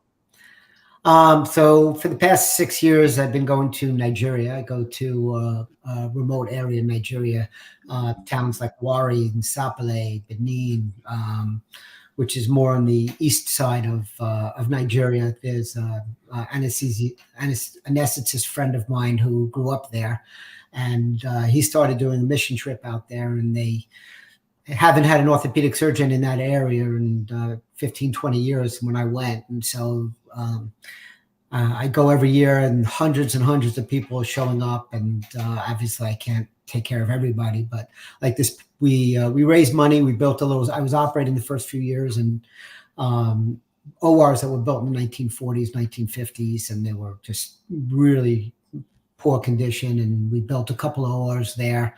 I went a few months ago. We did 27 surgeries in a week. We saw 250 patients. And I'm going to go every year, and I'm going to try and get more doctors to come as we actually make it more of a acceptable working condition, because with the conditions I worked in for the first 5 years, you're working in 90-degree weather, and it's no running water, running out of electricity, wearing headlights because the power would go out. And it's sad because these people don't have any access to medical care, and they have no money to actually go to a large city like Lagos and get medical care. So we bring the medical care to them every year. It's amazing work that you're doing, Dr. Jeff Traub, not only across the world, but here in Atlanta. Where are your offices located if somebody wanted to get something that's broken fixed? I have 3 offices. I have one in Decatur, Georgia. I have an office in Snellville, Georgia, and another one in Loganville. And different days of the week, I'm in each office. I operate out of Emory Decatur Hospital and at Piedmont Eastside Hospital in Snellville. And we're working on building a surgery center, so hopefully we'll be able to get more done. But presently, I'm a small practice, 2 other surgeons and a physiatrist. But we'll be growing soon because it's just getting more and more and more busy. And unfortunately, people are waiting and don't appreciate the wait. But I equate it to a restaurant. If you go to a restaurant and it's empty and you get a table right away, the food's probably not that great. And if there's a long line, there's probably better food there. So there's only one Dr. Jeff Traub. One of my final questions is, man, next time that you have a holiday party, will Jenna Lee and I get the invite? You got it. That's a fun party. All right, I just want because look, a little birdie told me at the last show that they came through your holiday party and it was actually pretty nice, and I was like, well, damn, I wish I would have known about it. It's all love though. You got it, Julian. Yes, sir. And he hires a DJ each year, so maybe we can get you a payday out of Listen, it if also. you look again, I'm not even a DJ. I'm a mood manager. I'm a vibe provider. So if you want the vibe to be set up straight, you know who to holla at, man. Dr. Jeff Traub. Every year we have a different theme every year. Indeed, man. Before we part ways today, we want your final thoughts. What do you want to leave David and I and the entire NFC community with? Just say, I mean, people don't realize, but I'm also on the Georgia Athletic Entertainment Commission. I'm one of the commissioners. There's 5 of us. Going to try and get more bigger fights to come here, get more exposure for the Georgia fighters, and going to try and make it easier, try to get rules passed. We're trying to, there's going to be a lot of different things that are coming up that we've talked about in commission meetings that hopefully we can get things moving to increase. I mean, first of all, Atlanta, Georgia was open during the pandemic. We were one of the few states that were open that allowed fighting during the pandemic. And that was a huge plus for Georgia, because most states didn't even allow it at all. And so through the work of the commission, we were able to keep things moving along here in Georgia. And we're passing some rules to keep up with things, to try and make the bigger promotions to continue coming, and try and make things easier for smaller promotions to continue working here. Well, your work is never done in vain, Dr. Jeff Traub. If you haven't noticed what he does, you have to look no further than NFC 152, as he immediately got in the cage and got Trace Harper's elbow back relocated. As we always say at each fight, Dr. Jeff Traub is our cage side physician. If you can break it, he can fix it. We look forward to having you just be a part of the NFC in years moving forward. You continue to train other physicians in sports and those that are in sports medicine to do the great work that you do. And we just appreciate you, David. Hey, you were the closing line. I had nothing else to close on. Voila. I saw you put the microphone up. I just wanted to make sure that you had an opportunity to say goodbye to Jeff Traub. Jeff, we appreciate you, brother. My pleasure. Have a great day. Yes, sir. Dr. Jeff Traub. I felt bad calling him Jeff. Who the hell am I? Dr. Jeff Traub had to follow Reese Watkins. We went from shit talking, calling everyone out, to one of the top orthopedic surgeons into the state of Georgia. Hey, that's called a range. We have a large range here on NFC Now. That's David Oblas. I'm Julian Virgin. This is NFC Now, show number 17.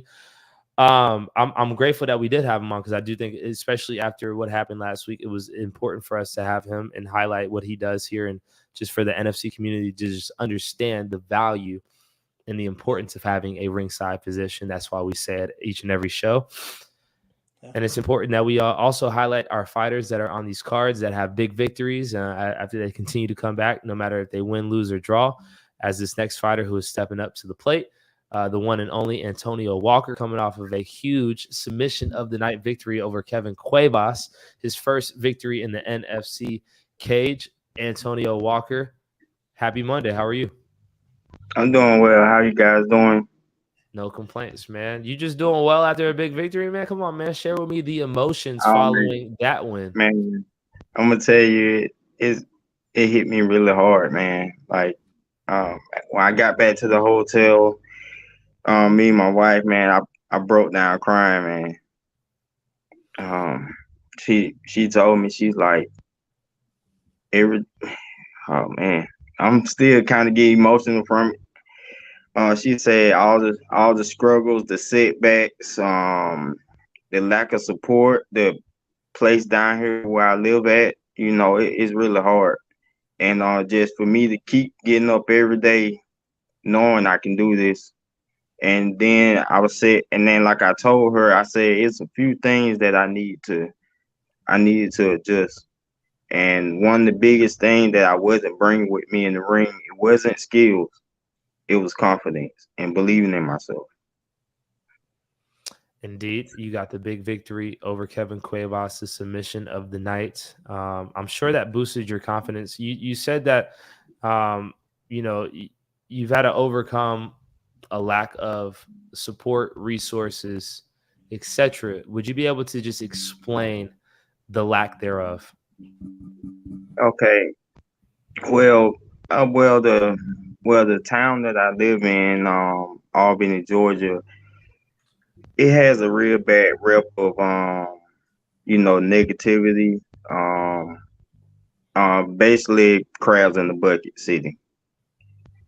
People don't want to see you doing better than them, or see one that's willing to step outside the comfort zone and excel.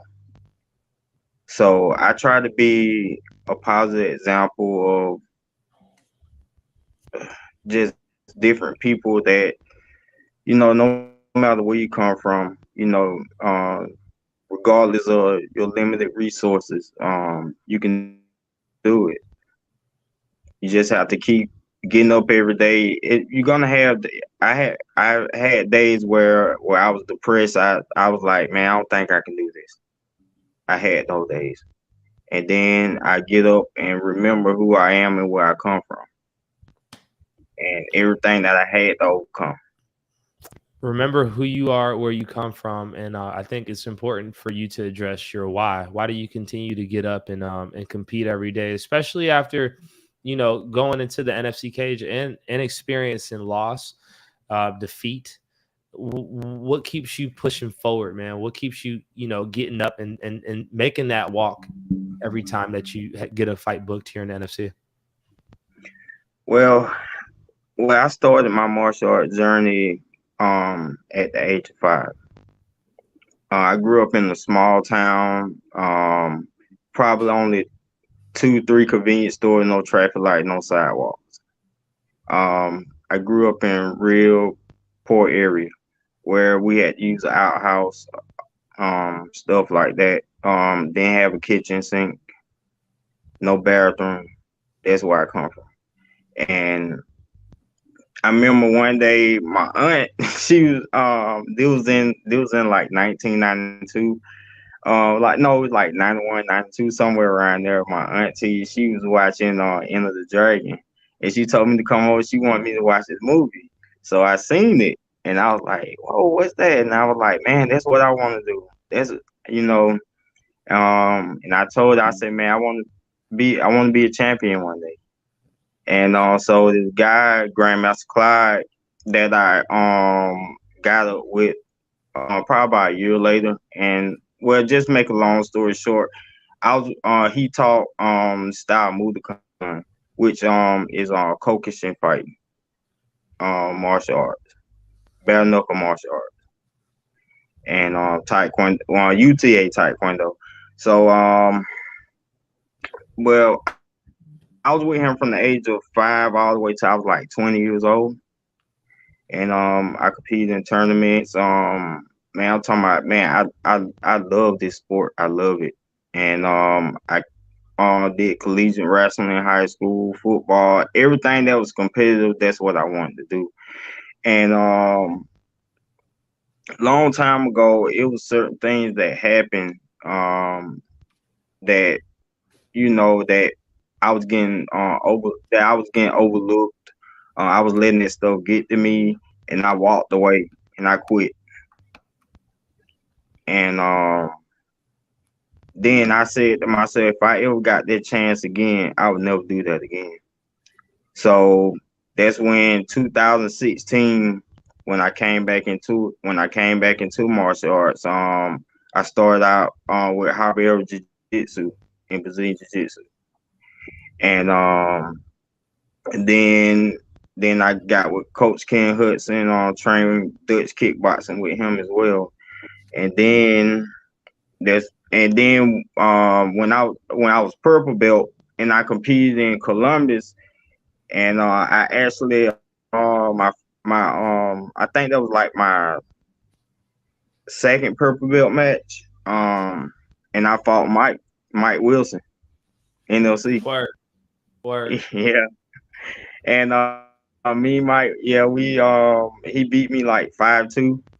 And he was like, man, you really good, man. You ever thought about fighting MMA? And I was like, yeah, I thought about it. And but with Javier Jiu-Jitsu, I had been training with them at the time for about 5 years. So that's when he gave me you all's information, and I connected with Jesse, and then everything from there.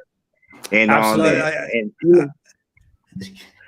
I wanted to show one funny sorry, video that we get one funny video that myself and Jesse share every time. We kind of giggle at whenever you're fighting, and I don't do it to embarrass you. I do it because I want to know the background on it. So every fighter 7 days out has to send us a weigh-in video of themselves.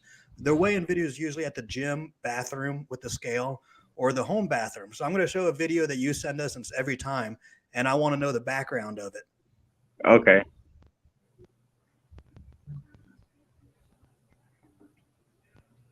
Oh, that was at Walmart.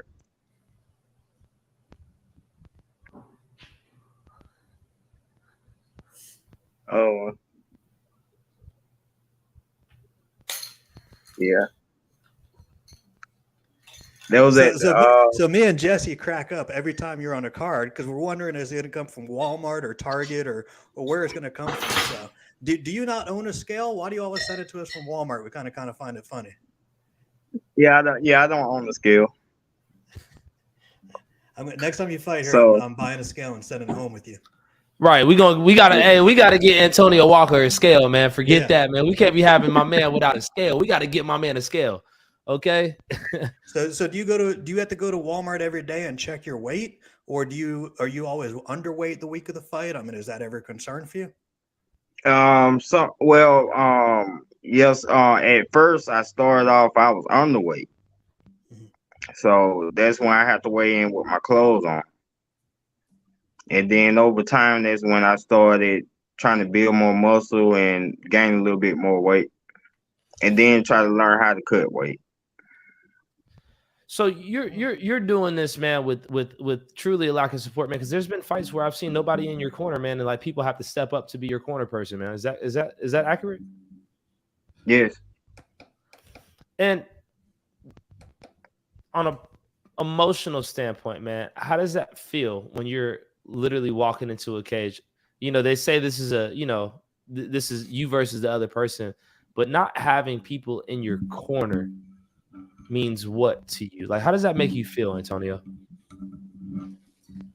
Well, previously before this fight, it was very hurting, depressing, and then seeing other fighters with a lot of support and me, I'm there by myself most of the time.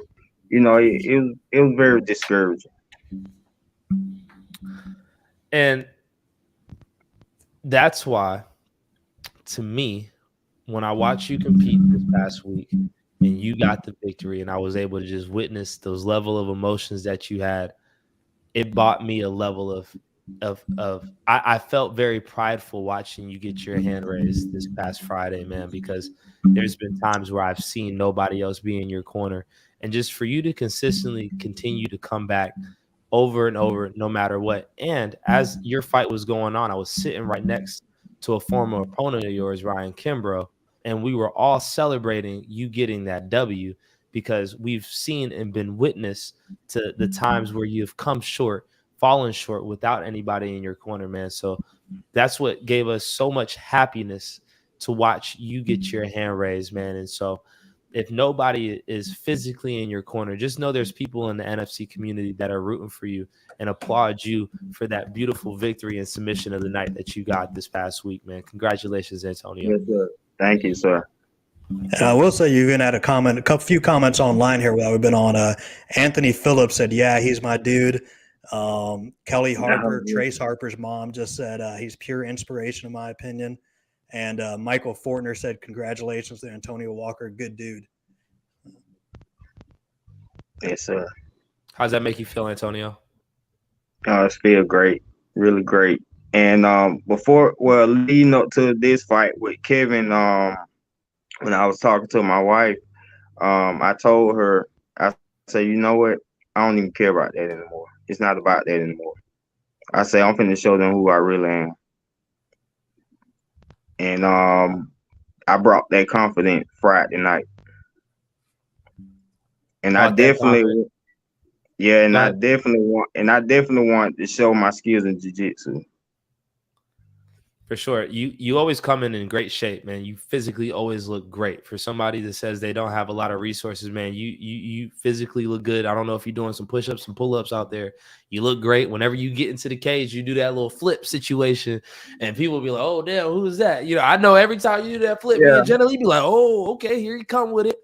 And the X that you do at weigh-ins is a beautiful symbol, man. So, like, again, just a tip of the cap to you, man. And you know, for you, just showing up, no matter who's with you, no matter what happened last time, man, you continue to show up. And I think that everybody in the NFC community can take inspiration from that and take a lot from just you, no matter what you got going on, no matter where you from, where you came from, you continue to pull up, man. How soon can we expect to see you back in the NFC cage? I talked to Jesse, and I'm looking forward to his amateur series. Absolutely. And talking about just this, you talking to Jesse, and we got David right here. What does the NFC, just having a platform like the National Fighting Championship, mean for a fighter like you, man, to showcase your skills? Oh man, Mr. David, you know, I always thank you guys. I always shout you guys out, man. It means a lot. It means a whole lot. Words can't even describe it. I appreciate it. And the funny thing is you always do call me Mr. David in the emails, which is kind of funny. I always giggle with the Mr. David, and I always giggle with the Walmart weigh-in. So that's two things I always look forward to when you're on the card. And for those people that don't know why we all have Antonio Walker on, he did have his first win this weekend. Looking at your record coming into this, you were 0-5 going back to 2021. So 0-5 for the last 2 years, all 5 fights on NFC cards, and you finally got your first victory. So that's why we wanted to have you on and spotlight you this week and kind of show people, despite some losses, if you keep going out there, you're going to get your shot sooner or later. Yes, sir. And you'll be rewarded for your hard work, man. And that's why we wanted to hear from you, Antonio. Before we part ways today, man, we want your final thoughts. What do you want to leave David and I, as well as the entire NFC community, with? The only thing I want to say is don't be afraid to sacrifice who you are to who you will become. You heard it here first. Antonio Walker, we appreciate you for joining us here on NFC Now, my brother. Respect. Congratulations on your first win as well. All right. Thank you, guys, and thank you for having me on. Indeed. David, that got to make you feel good, man. That got to make you feel good. It reminds me a lot of Reese Watkins, like we're talking the same person right there. Hey, it's a feel-good story, man. It is. Man. I joke. Oh, I'm happy that you brought that up too, man. 0-5 in the last 2 years. Yeah. There I don't was know if a lot of people understood that or got that at the beginning, but yeah, he's 0-5, no cornerman. He's been fighting for us since 2021, hasn't fought for any other promotion. After Ryan Kimbrough and him fought and he unfortunately got knocked out, he came to me backstage. He's like, hey, man, that was my first knockout. Feel great. And I'm like, feel great? So hopefully he feels better than great right now, getting his first victory. And you know what? Again, a journalism professor, one of my favorite journalism professors back in Georgia State, always told me that when you ask somebody to interview them, you're telling them that what they're doing is important. And I felt like he felt that energy, and just having him have an opportunity, not only to just be on your fight cards all the time, because he spoke on what Mr. David and the NFC means to him, but just you could see that he appreciated the opportunity to be on NFC Now, man. And we felt that energy. So shout out to Antonio Walker for getting his first victory over Kevin Cuevas. We had Kevin Cuevas on before the fight. Shout out to Antonio for getting his first victory. We look forward to watching him compete again. He's an inspiration to everybody here in the NFC and the NFC community. This is NFC Now, show number 17. I'm Julian Virgin. That's David Oblas. I finally did it the right way. I pointed the right way. That's my man right there. Yeah, yeah. Look, can we touch fingers? Touch my finger, man. Touch my finger. There you go. There we go. Yeah, y'all get the point. This is NFC Now. Coming up next to the show, we got NFC's newest champion in the lightweight division after an incredibly impressive performance, his victory over Trace Harper. I believe it was a 4th round stoppage, or maybe it was a 3rd round, the 3rd or 4th round stoppage. We had Dr. Jeff Traub to talk about that stoppage, but it's important that we talk to the man himself with all the belts in the background, Quincy Evans Jr., NFC's newest lightweight champion. Quincy, how you living, brother? Happy Monday. Living good, man. Living good. It's been a good weekend. Great weekend, brother. And I gotta say, your performance was flawless. I talked to you at weigh-ins. I asked you about sizing up your opponent at weigh-ins. Trace is obviously a very big and strong young man, taller than you by maybe 5 inches. And when you told me confidently, you and the other junior, you told me confidently that y'all worked on a game plan that could nullify his physical strengths. And on Friday night, you executed that game plan. Would you speak to that training and how you went about executing that in the actual fight? Yeah, I mean, well, first of all, giving honor to God, of course, got to do that. Got to make sure, my life. But yeah, just a little bit about the game plan. Ever since the fight was offered and, we accepted, Coach Jake, as we call him, like you said, Jason Jr., we all got together and they sat down. We came up with the game plan of, using the strikes, using the stand up. And when I say those guys got the game plan, when I say my coaches got the game plan, man, I wholeheartedly believe that 100%. Whatever they tell me to do, I'm definitely gonna go out there and I'm gonna do it. Listen. So, just out of curiosity, for someone that is shorter, not that I'm ever going to get in a fight in my life, but someone that is shorter, what exactly was the game plan going into Trace Harper fighting a much taller person? Game plan was just to stay at range, use our strikes to get in and get out, while also, staying aware of his range and him wanting to get in tight and use the takedowns to get to the jiu-jitsu side of the aspect of fighting. So just making sure we were staying at range, using our power where needed, using the distance where we needed it, and just make sure we were staying low to the ground, because I already had that advantage, of course, you know what I'm saying? I mean, it is what it is. That is a tall guy. Shout out to Trace too, man. He's an awesome opponent. Awesome guy. We shared a few words after in the cage and some stuff. I spoke to him and he spoke to me, and he's an awesome guy. So nothing but respect for him and the family. Yeah, man, there was definitely a lot of respect between you, man. But going back to the actual fight, you did a tremendous job defending his takedown. And it seemed like, you said you talked about the range. It seemed like you crowded his space to where he didn't have a lot of time to get any strikes off. Again, you defended all his takedowns. I think he was 0 for on the takedowns. And then you, after he realized he couldn't take you down, then that's when you started striking. And some of those body shots that you landed on him were just so beautiful. That's my favorite. That's my favorite strike in mixed martial arts, is the digs to the body. You landed those digs to the body, and it seemed like before the dislocation of the elbow, you had really taken full control of that fight. Is that what you were feeling as you kept going back to the corner? And what was being told to you as you went back to the corner? And what were you feeling as that fight continued to progress? I was definitely feeling like I was dictating the range a lot more, which shocked me at first a little bit. I did expect it to be a back and forth kind of game like it was, maybe like the first 2 minutes in the first round. And then I realized that, the body shots were there because him being a lot taller, me punching up towards the head. So digging to the body is what allowed me to be able to control that range and control that distance, trying to use my jabs and my feints as well, just playing the whole game. One of my coaches, Joe Fegler, of course, y'all know him as well, heavyweight champion for NFC.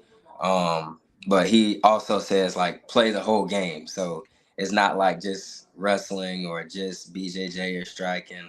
We want to be all around guys. So we train every aspect. We train hard every night. So that's what the game plan was. And correct me if I'm wrong, I think before too far in, I'd like to show the video of you guys, the popped elbow, and your reaction afterwards, and just talk about the sportsmanship that you displayed there real quick. Got his hands together. Yep, got the lock. Got the leg Yep. hook. Big There it is, slam. right in front of us. Oh my God. Oh my God. Oh. Oh my God. His arm is His broken. arm is Oh broken. my God. Oh, Oh my God. This fight is officially over, folks. yeah, that fight That is stopped. happened right in front of us. That happened right. So kind of talk about what you saw, how quickly you realized it was broken, and your reaction afterwards and what you did. So we were in the clinch, and the game plan, like I say, was to break away. I felt the power of the hips. I felt like I could, take him down and let him up. So when I took him down, and I dropped him, he rolled over and he gave up his back. And I was like, something's not right. And shortly after that, he was like, tap, tap, tap. He tapped the canvas, and I was like, okay, something's definitely going on. So I was trying to figure out what it was, which is why I still had my, fist raised up. And then I looked down and I saw the arm, and I was like, man, that's crazy. And I immediately, it's like you say, take a knee, because that's what we do as athletes. We test ourselves against each other. We compete. We use our body as weapons. But, nobody wants to see that happen, to inform a teammate or even an opponent. You don't want to see that. Everybody wants to get home safe at night. We both got families, Y'all both have families. Both of those families were definitely key contributors to the entire evening. You both came out with high contingencies. Your family had that VIP table right next to the entrance of the door. Your mama is the mainstay. Shout out to your mama for real. I say that with all due respect. I'm coming from respect with that. Your mama always show love whenever she see me, whether we down south, up north, wherever we at. Your mama always show love, man. Your dad, your uncle was there. David posted a photo of your uncle and Trace's father in there. Trace's mom. Trace had a large crowd, man. And I noticed that from my perspective, when that did happen, you immediately ran to the other side of the cage. You got down, you started praying. And before I walked into the cage, your mom was more concerned with Trace's health than you getting that victory. And that was just a really just a beautiful moment between all the families, man. Like that goes to show who you were raised by, man, because you just talk about some of the things that your parents did right as they were raising you. Yeah, no doubt. They always, taught us to always fear God. They always had us in church. Shout out to my grandma as well. She made sure we were there every Sunday. She'd pick us up. So number one was definitely, you had to be in church, fear God. Second was, just treat people how you want to be treated. Always show yourself friendly. Always show yourself as a smile. Now when it's cage time, that's different. That's a little different. We're talking different there, but for the most part, always speaking when you walk into a room, always shaking a man's hand, never sitting down when you shake someone's hand, always show respect, look in the eyes, just the stuff that, like you say, that to become a man, being a better person in society. There's enough evil in the world, so I just try to be the best good that I can. You don't try, you succeed, man. That was definitely on display. And I would say Trace's family could speak the same. I'm sure Trace could speak the same on the way that his family raised him, because it was two families and two young men that were competing against each other, but they still had the same foundational core values, man. And that was on display, man. That brought out the best of the NFC, not only inside the cage, but outside the cage. And we obviously see, man, it's such a big flex right now, bro. You sitting in front of all those belts, homie. I can't even. Hey, look, man, look. Y'all got the background. You got the lights back there. I see the Frazier poster back there with David, the boxing glove. I had to do something, man. Put the 6 belts on there, lined up, man. I love to see it. I love to see it. Now, I was sitting next to another NFC lightweight in Ryan Kimbrough. There's also I believe you were scheduled to fight another opponent. His name is losing me right now, before Trey stepped up. There's other people that are gunning for those belts that are sitting behind you. How soon can we expect to see you in the cage? And did you have somebody that you were looking forward to compete against? Honestly, man, I try to fight as often as I can, try to be as active as I can. And I tell anybody when they ask me that question, Whatever when my coaches say go, I'm going. You know, I trust them with my career 2,000%, 3,000%. I always tell them I'm not gonna move unless y'all say move. Like everything goes through them. So when they present me with the offer, I'm definitely, I'm going in there to fight about that name, to represent. And as far as like names, honestly, man, I understand. Like I say, I'm the champion and I'm going to defend that belt with great honor. I carry it with great honor. There's a legacy here, like you say, with the other 5 behind me. So I just want to make sure I represent and live up to that FKKS way, that represent that's on my chest. You just said something you said, I'm the champion. Now that you could say I'm the champion, man, like, yo, like, come on, man. Like, yo, when you be at the crib, I know we on the pod right now. You trying to keep it right. But like, bro, on the way home, it's like, yo, I'm the champ. Like, bro, how's that feel, man? Come on, bro. Man, keep it a buck. It feels great, man, honestly, because the NFC was like my first live MMA show.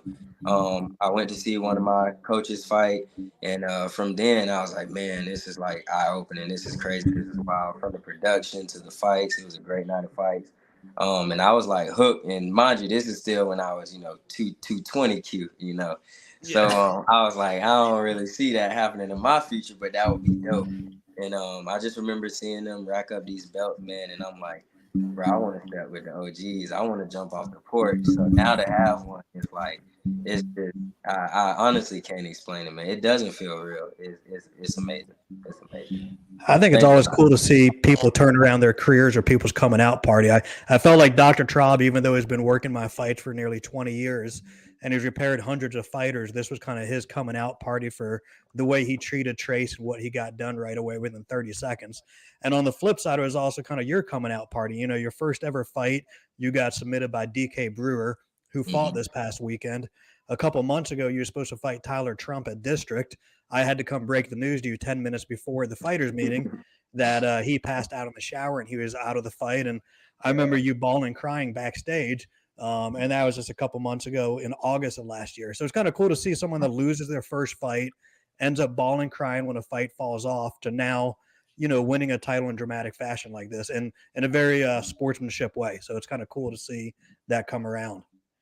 Yeah. I mean, you got to be resilient. Life happens. Adversity comes. It's not about what happens to you, but it's about how you handle it. So, something's always going to happen that's not in your favor. You just got to try to look at it the best way you can, the situation, and go, let the cards fall where they may be and go from there. And Quincy, you showed every bit of a champion, man. Your performance was a flawless performance by you, man. And in order for somebody to take that belt off you, they're gonna have to fight another flawless performance. And so, again, I was sitting next to another lightweight in the NFC, but they already know like where the bar is, and the bar is Quincy Evans Jr. right now, man, because you executed that game plan to perfection. And I'm telling you, those hooks to the body were something special, my brother. So again, wonderful performance, wonderful sportsmanship, not only from your family, Trace's family, but again, you represented FKKS, man, and I can't speak enough on that gym. And I don't think that gym gets enough credit, being that y'all are all the way in Augusta and we're here in Atlanta. Sometimes y'all can get lost being that y'all are so far away, a couple 100 miles away, man. That gym, y'all always come to fight. Y'all take all those belts that are right behind you, and y'all go back home with grace and peace. Y'all don't talk no trash. Y'all shake hands. Y'all kiss babies, but y'all get these dubs. And so, again, shout out to FKKS. Shout out to you, man. Before we part ways, man, we want your final thoughts. What do you want to leave David, I, and the entire NFC community with?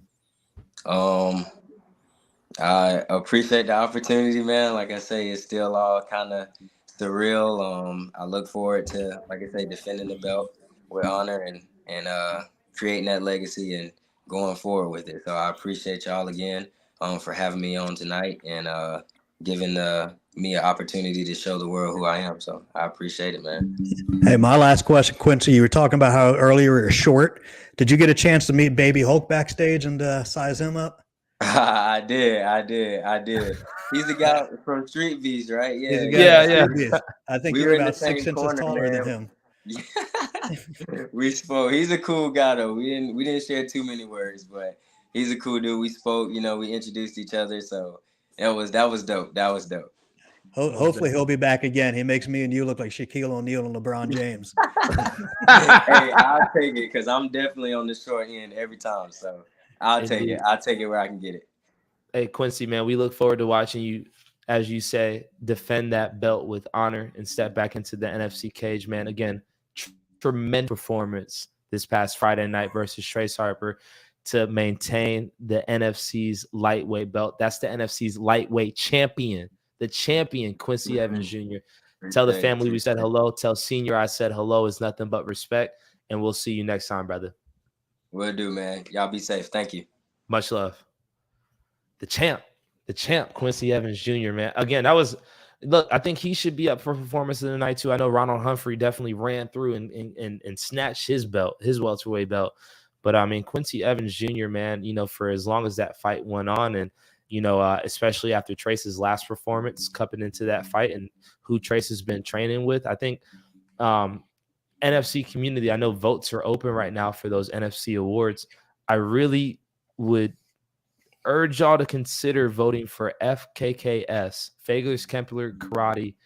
I forgot what the S means for studio, for NFC Gym of the Year, because I don't remember a lot of their fighters losing. I really don't remember a lot of their fighters losing, and I believe a lot of those fighters have belts. That's Joel, that's Malcolm, and that's Quincy Evans Jr. Yeah. So, and they have a female that's a top female out there, Kirsten Pack. Kirsten, she did lose her last fight when we were in Augusta. However, she's still an incredible fighter because she's won fights in Atlanta. So again, I know there's a lot of gyms here in Atlanta that get a lot of pub because there's a lot of fighters always fighting, but that small gym in Augusta, Georgia, has a lot of very, very talented and respectful fighters out there competing. So as you're voting, when we talk about adding new awards this year, we just added best ring walk for jiu-jitsu and MMA. I don't know, maybe next year we add sportsman of the year or something like that. I think Sports Illustrated does a sportsman of the year.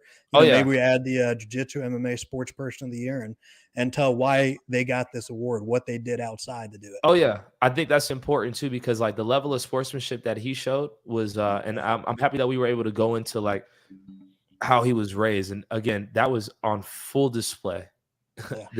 And you can even see the comments going back and forth between. Put them up there. Put them up there, please. Well, the weird thing is on here it just says Facebook user. Whatever, put them up there. So we got Zach Cooper that said saw Trace Harper and Dr. Traub. His arm is still there. So I think Quincy Evans Jr. and Akeem Bashir are about the only two that didn't get injured. I think my hospital bill is going to be like $4,000 or something like that. And I'm trying to piece together whose these are. We're excited for your future. So that's Kelly Hill Harper, Trace's mom.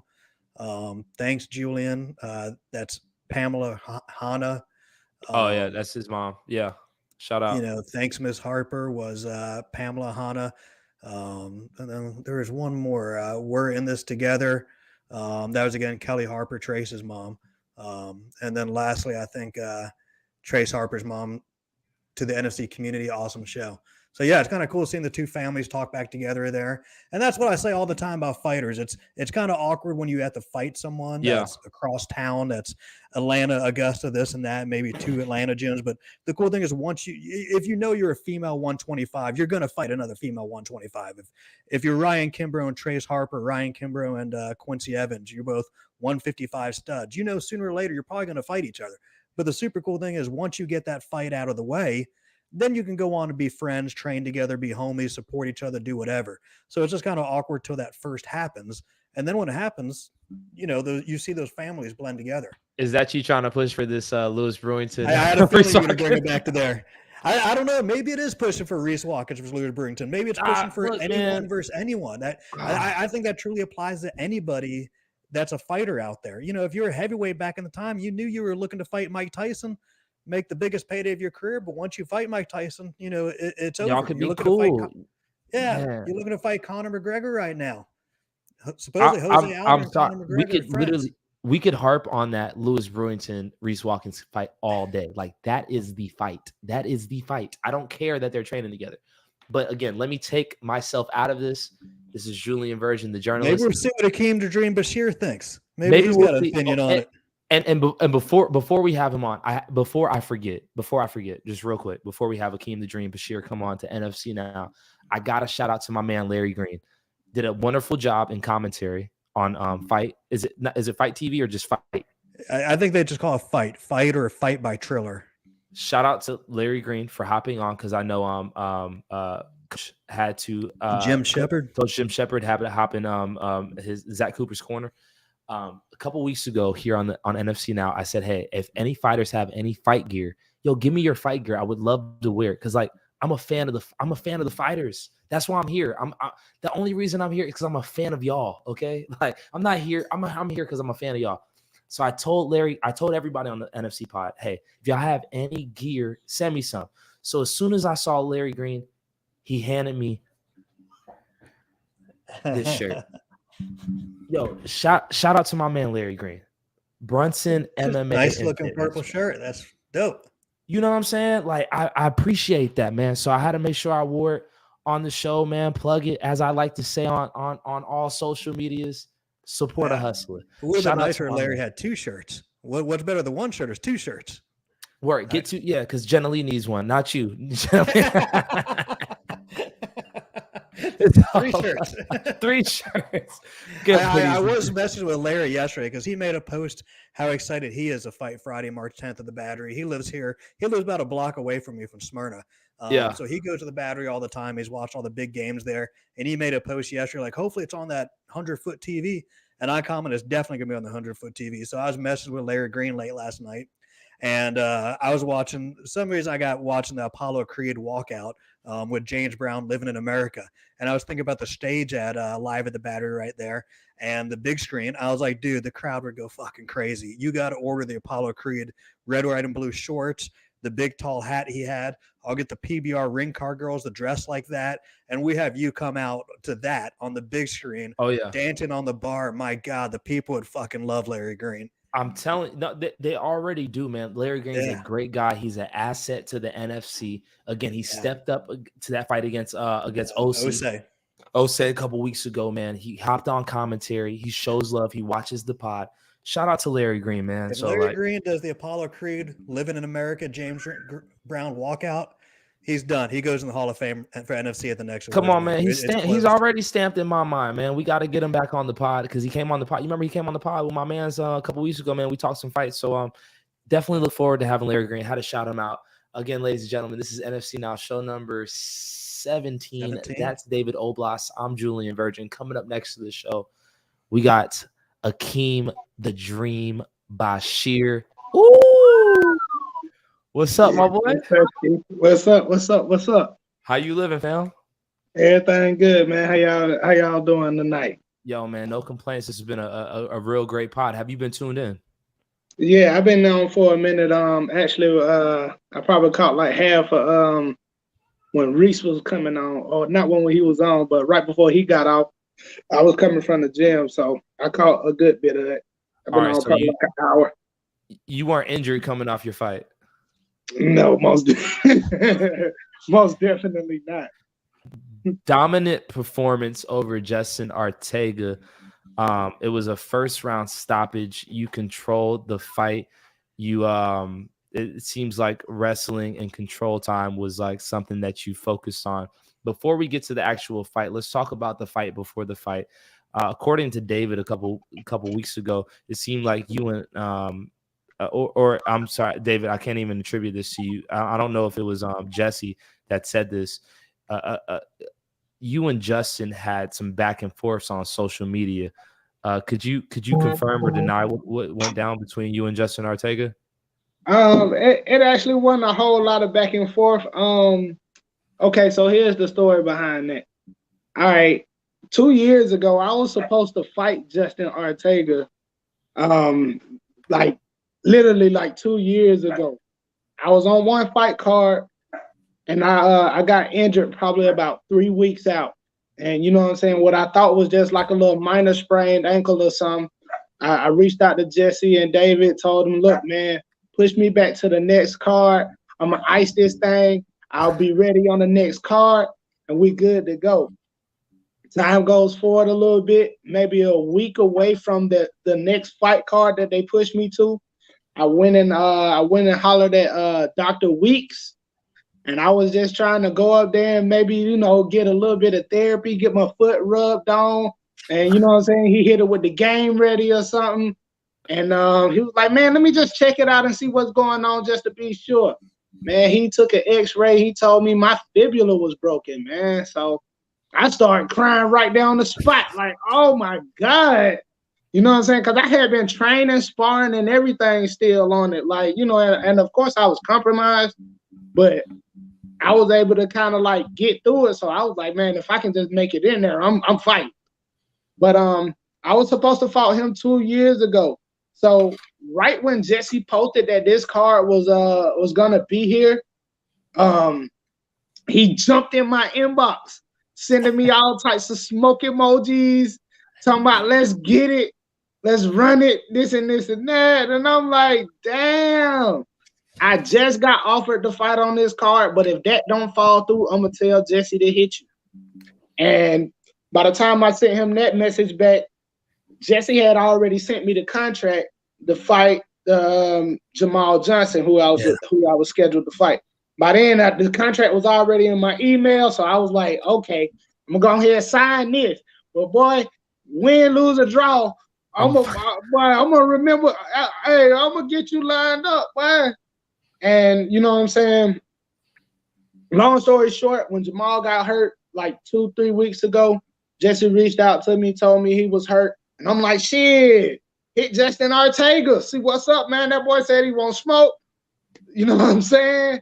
And you know what I'm saying? Thankfully, he was ready to go. He accepted the fight, and we got it going, man. And I actually got a ton of respect for him for that. Just, you know what I'm saying? Being ready to go like that.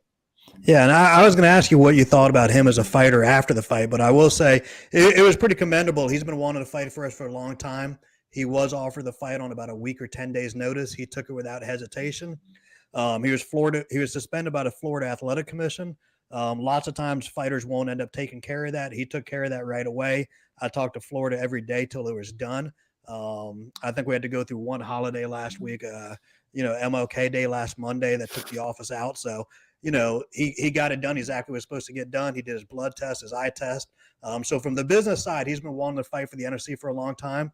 He was offered an opportunity and he took it right away, which impressed us. So hopefully we're having him back again. But I was curious what you thought of him as a fighter and his skills. No, man, definitely nothing but respect for that, real talk. Cause like I was sweating bullets. Like, man, I got too many people coming to this fight, man. I'll fight anybody. David, if you would have signed the contract, boy, I would have. Boy, like for real, like I wanted to be on the card so bad.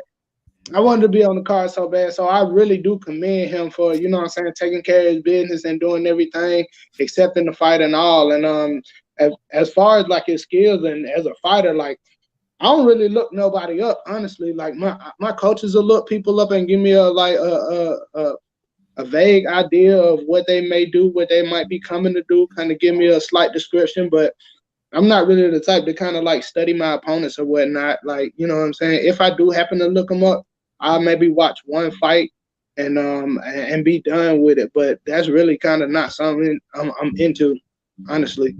Again, ladies and gentlemen, Akeem the Dream Bashir joining us here on NFC Now following his first round TKO victory over Justin Ortega at NFC Fight Night 152. Shout out to Justin Ortega for taking that fight, man. And, as the announcer, I always try to give people the same level of like respect and energy towards like, when I'm reading their name. I don't want them to feel like, okay, this is home versus away. But it was hard not to feel that same energy. I gave him that energy. But as I'm announcing your fight, Akeem, you did bring out the whole hood, bro. The whole hood was there. And then when I said College Park, it seemed like Monday Night Brewery Garage. It lit them up even more. Oh, yeah. Like usually that series, when the announcer's saying my name and when they say that College Park, that's usually when I stand up. Like, hey, man, go ahead and let them know that that's where we at and that's where we coming from. So, It was very fitting, man. It was great, man. Great. It was exciting, man. It was like the energy was palpable. How many people do you think that you had in the crowd? Every bit of at least 100. Yeah, I think you sold 50 tickets hand to hand, and then I think I just closed my laptop, so I don't know. I think there's about another 40 tickets online, so you were somewhere around 80 to 90, give or take, I believe, something like that. So, I can definitely believe that. Plus ATT Atlanta and ATT Lima just off the strength. The team man. was definitely in the building for sure. Yeah. So, when you are fighting and you know that you have literally 100 people there rooting for you, man, is there any like extra anxiety that you have, or is it just more like, nah, you just got the extra battery in your back? Oh no, man, it's definitely a lot more pressure when I'm fighting at home.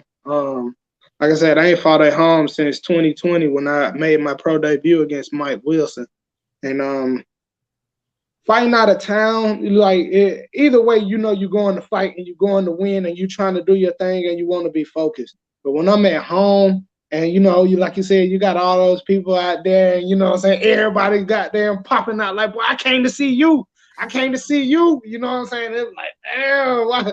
You ain't come to see nobody else. Like, you know what I'm saying? But like I said on one of my posts, man, like performing under pressure, man, like the deeper the better. Like that's a part of kind of like where I thrive. And you know what I'm saying? Even back when I was in school and shit, man, I always used to wait till the last day to do my project. I used to wait till the last day to study before the test. Like, you know what I'm saying? And I've just always kind of did well under those circumstances, because it's like by the time come, like my back against the wall and shit, ain't no time for no bullshit. You finna pass or fail right here on the spot. And I've learned to embrace it. Like, I still got nerves and I feel the nerves, and you know what I'm saying? Like, I always explain it to people, like, I'm not scared of my opponent. The nerves come from not knowing what's going to happen. Like, you know what I'm saying? You can always say, oh, I'm going to do this. I'm going to go out here and do that. And all, man, that shit easy to say. But I don't see so many people make promises in the back, and then they come back there crying. I'm like, God damn. It must didn't go how he said it was going to go. I don't see prayer circles. Well, folks, they huddle up. They say a prayer like, God done granted you the victory. You just got to walk out there and take it. Them boy come back crying. I'm like, man, look, man, I just want to do well, win, lose, or draw. You know what I'm saying? I just want to show my valor. You know what I'm saying? And just let people know, who kind of like going for something and striving for greatness of their own in their own aspect. It's not easy by any feat. You know what I'm saying? Even the victory that I just had, like it wasn't easy by any means. Like, it was tons of training hours, days, hella days and nights put into that. Like, that night was easy, but it was a lot of preparation that went into that, and you just never know until it's all over. Then it's easy to say, oh yeah, man, I told y'all. Indeed. You fought for us now at numerous times for the NFC as an amateur and pro now. I've seen you at other shows, Areas Fight Night in Chattanooga, Tennessee, and other things. What do you think of Monday Night Brewing and compared to the others? Like, what do you think of the venue after fighting there this past weekend? Oh man, I ain't gonna lie. That was probably one of the most lit venues that I've performed at or witnessed. You know what I'm saying? Because last time we was there, I was cornering somebody. So this time I was actually fighting there myself. And this is also considering feedback that I got from a host of my family and friends that came to the venue. Like, it was better than what I expected it to be. You know what I'm saying? From the parking, you know what I'm saying? Of course, people were saying they had to park far as hell, but you know what I'm saying? Ain't nobody tell me they got their cars broken into. You know what I'm saying? Because I remember that boy, what that was, Center Stage. Center Stage, man, we had a couple broken used into. to be problems, boy. Yeah. Center Stage used to be problems. You damn near gonna get your whip broken into at Center Stage. If you ain't get no spot in the garage, you had to be one of the first few people there to get a spot in the garage. You can get a spot in the garage, man. You damn near getting your whip broken into. You might as well And Uber people to don't know you it. might as well Uber to the fight, huh? Yeah. For At sure. Center Stage, they got rid of the two big parking decks at Center Stage, the parking lots. Those are now gone and they're high rises now. So when you're talking about Center Stage now, and we haven't been back there in years since COVID, there's two parking lots gone. So now you got to park even further away from the venue. So when you're talking about far away, in comparison, Monday Night Brewing, you're parking in that parking lot or one or two over. At Center Stage, you're gonna be parking a damn near 2 miles away right now these days. So yeah, for many man. reasons we ain't gone back there. Yeah, Center Stage might ruin you at this point, David. Yeah, so, it would ruin me. I don't want to go back. I mean, we even got free parking at Tannery Row. We've got free parking at Monday Night Brewing. We've got free parking at District going all the way along the street. If you park in front, they charge, but all along the street is free parking. So, I mean, we've got some super dope venues right now in the Battery coming up. I love them all. It's super dope time. The energy. No, it was super lit. I liked it though. The energy in Monday Night Brewing Garage, especially when your fight happened, man, it was palpable. It was in the air, man. It felt it. When I said Akeem, the dream, and it was like the whole place went crazy. Yeah, I ain't gonna lie, I felt that too, man. Yeah, like what do you feel in that moment? Like, I know what I'm feeling from my perspective, but like you're actually about to go fight and you're hearing your name called, and like I can only imagine, like, no matter if there's 5, 10, or 100 people there for me, just even hearing my name called after watching so many UFC and NFC fights, I would feel a sense of pride, but just knowing that like the pop that came with your name being said, like how did that feel for you? Man, it's really one of the most rewarding feelings that you can get from a journey like this. Like that reception, it comes before you win, it comes before you lose, it comes before any punches get thrown. And you know what I'm saying? Just like I was telling you, like I have nerves and all that type of shit, but that feeling is it would help me to like push all that to the side and understand that although the moment is kind of surrounded by me, it's bigger than me. You know what I'm saying? Mm-hmm. Like one of the hardest things to get people to do is like show support. Like, and I don't necessarily mean financially, but like literally get up off their ass, come to wherever you at and attend some shit. Man, it's so hard to get people to come out, boys. Hey, man, nigga might miss your funeral. Damn, you know what I'm saying? Real talk. Like, boy, what time you said he was going to get buried? Oh, no, I got to recheck my schedule. Like, so, like, to have that many people to, like, come out and support me, and it's like I said, with the nerves and everything, man, win, lose, or draw, when I feel that and I see that many people believe in me, like I'd be ready to die out there. Like, I ain't saying I want to die. I'm looking forward to it or nothing like that, but I'm willing to. Like, I'm willing to die out there. And you know what I'm saying? Like I said, I just be ready to show my valor. Like, I'm a representative for everybody who's screaming out for me when my name get called. Like, I'm here representing them. You know what I'm saying? And shit, I ain't gonna shy away from it, however it may go. I think knowing your wife, Ashley, she's probably in the next room right now listening to this saying, hold on, you're willing to die. It's about time we have that retirement talk right now. She definitely listening. That's funny as hell, man. I see you got your shirt on, the Akeem the Dream. I saw a lot of people out there with the Akeem the Dream shirts. I just went on a whole tangent about how my man Larry Green just hooked me up with a shirt. I need a shirt, bro. I got you. I wear medium, dog. I ain't hard to find. I got you.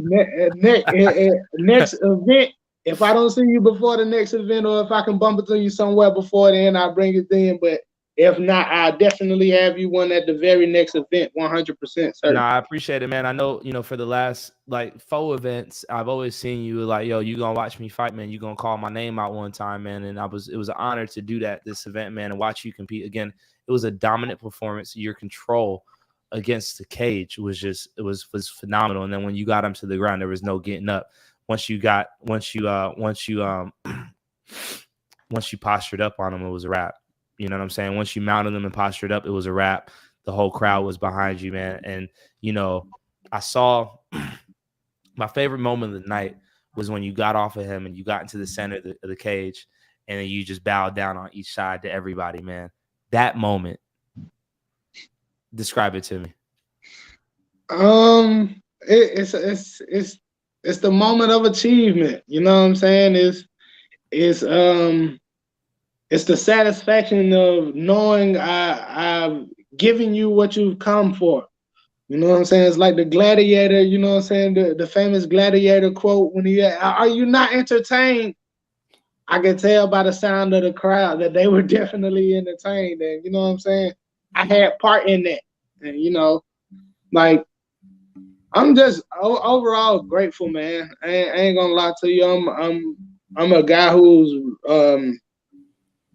very into kind of being vocal about gratitude and, you know what I'm saying, accepting my blessings and speaking on them, you know what I'm saying, as they come. And I was just grateful to be in that position, man, because like I said, man, it's a lot of hardships and stuff going on out here. And you know what I'm saying, it's one thing to believe in yourself, but when you got other people believing in you, man, that's a different type of superpower. Most definitely. Again, ladies and gentlemen, Akeem the Dream Bashir joining us here on NFC Now, show number 17. Following his victory, first round TKO victory over Justin Ortega at NFC Fight Night 152. Akeem, before we part ways today, man, we want you to leave us with something, man. What's your final thoughts? What do you want to leave David and I, as well as the entire NFC community, with? First and foremost, man, I definitely want to thank God, and I want to thank my team, my coaches for certain, man. At this point, I'm kind of like a young OG, kind of, you know what I'm saying? Because I've been doing this for a while, so I'm not necessarily a young ninja no more. I'm kind of like a young OG, and I wouldn't be able to lead as well as I've come into leading the younger guys coming up, the Ron Humphreys, and you know what I'm saying? I got Devontae Davis on the next card, and you know, I kind of try and do my best to kind of like show these guys whatever I can, and you know what I'm saying, a numerous other number of guys at the gym, and just try and lead them the best way I can. And I wouldn't be able to do that if I didn't follow the people that I followed. Like I said, my coaches, Tubbs, Cal, goddamn, George, Mike. I roll and train with goddamn Serge and Paul. And it's like I'm really blessed to be in the space that I'm at ATT Atlanta, man. Like shit, if you know the city and you know the grapplers and fighters in it, then shit, like my team is definitely led by some heavy hitters, and I'm just goddamn trying to do my part to contribute to the team name, man. And I definitely want to shout out my team, my teammates, my supporters, and everybody who follow me, you know what I'm saying, my family and friends, and you know what I'm saying, the dream team, man. You know what I'm saying? Shout out to the dream team. You better not forget Grandpa John Lutz, because it seems like he does a lot with you guys cutting weight and stuff. Look, Lutz is definitely an essential role in, you know what I'm saying, making things happen, like dead ass serious. And I'm glad you said that, because I don't want John to feel like he's being left out at all. Like John is essential. Like weight cuts, strength and conditioning and everything. Like John is probably like one of the strongest 50-year-olds that I know. You know what I'm saying? I was talking to this weekend. I was like, how do you get all the guys into Lifetime Fitness? Because obviously they don't all have a membership. And he was like, that's between me and them. He's like, I get them all in there. Yeah, look, that's what I'm telling you. John is essential. With weight cuts and everything. He helped me with my weight cut, and that like John Lutz, ladies and gentlemen. John Lutz. Grandpa Lutz. Shout out to Grandpa Lutz. Shout out to definitely thank everybody, man. All my supporters and everything, man. Like, you know, like I said, it ain't nothing like it. Ain't nothing like it, man. Ain't nothing like having you on an NFC fight card. Ain't nothing like having you on NFC Now. You did a tremendous job. I watched you, Kimberly, and David on the last show. It was hilarious that I had an opportunity to talk with you right now following your big victory over Justin Ortega at NFC Fight Night 152. We look forward to watching you fight again in the future, Lord knows Yes, when. We look yes, forward to watching I'm you trying fight to get again. on. Look, I was already in Jesse inbox like, hey man, what's up with that March card? I'm ready. I'm ready. You Hey, know what I'm saying? David said a little earlier that the slots is kind of a little tight. It's a little tight. Yeah, that he let me down. He let Yeah, me it's all down. good, but there's definitely more cards and But if an more big cards to come. opportunity come up, You you know know who to what I'm call. saying? You know who to call. You know what I'm saying? Word. Hey, just like your boy Corey Jackson says, man, I know y'all always ready to test somebody's jaw. So, Yes, sir. Yes, sir. hey, much love, Akeem, man. Great seeing you, man. Congratulations on your victory. Look All forward right, to much watching you love to compete. y'all, man. Thank And y'all next for time I having see me you, on. I hope you have a shirt in your hand, man. I wear a medium. Yes, Two shirts, two mediums. 2 medium. David, you can't fit no damn medium. I got you a small, David, and I got you a medium, Julian. Nah, real talk, I got y'all, man. The next event, if I don't see y'all before then, 100%. Once again, thank you for having me on, man. I'm very grateful. And yeah, I'll see y'all next time. Hold it down, man. Enjoy your sweets, brother. Yeah, hold it down. Ladies and gentlemen, Akeem the Dream Bashir joining us here on NFC Now. I'm Julian Virgin. That's David Oblas. This has been an incredible show. I do say so myself. We reviewed NFC Fight Night 152.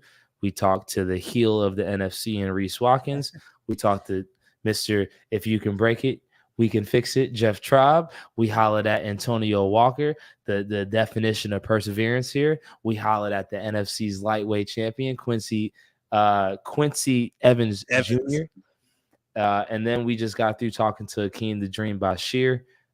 Very entertaining show. We had different personalities on our show, from here to there to up to down to this to that. It's been an incredible show. David, your highlight. The highlight. I don't know. I'd say I don't know. They're all pretty good. I really like the Quincy Evans talking about his sportsmanship. For me, that was a highlight to me, and I think that got the attention all week. The relationship now between Trace Harper's family and Quincy Evans, and how Quincy decided to lay off of him seeing the video, and Dr. Traub's analyzation of how he, saw what it was within 30 seconds, got in the cage and fixed it. Compared to, I never knew this in boxing. The doctor can't go in the boxing ring when he wants to. He's got to wait to be called in there. I had never known that before, so it was interesting to me to hear that for the first time. So yeah, I mean, I was talking to Blake Grice on the phone yesterday, and he said his goal is at a show, and the goal should be most of the people at the show to be there, but to not be noticed. If you're not noticed, it means you didn't do anything wrong. You didn't cause a commotion. You didn't shit start. You didn't do this or that. Just be there, do your job, and not get noticed. And, I think that's Dr. Traub. People have seen Dr. Traub there for 20 years. They've never really noticed what he does until what happened Friday night.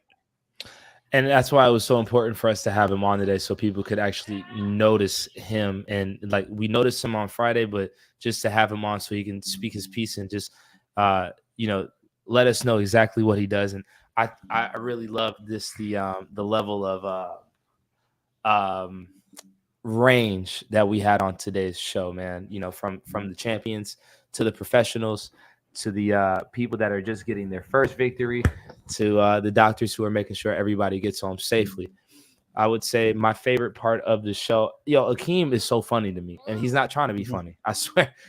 Akeem is just a funny guy. He's not trying to be funny whatsoever. I enjoyed having him energy on. Yeah. I really appreciate Reese Watkins too, man. I feel like he's been causing a lot of different waves within the NFC community the last 48 hours. I'm disappointed that we didn't get a full-blown acceptance of that proposed fight that was proposed here on the show. But hey, I'm not fighting anybody, so I cannot expect to try to matchmake if that's not my job. Because again, I'm not the one that's having to look against somebody who's trying to punch me in the mouth. Dr. Jeff Traub. I would have liked more so. Hey, maybe let me think about it. Let me talk to my coaches and get back to you.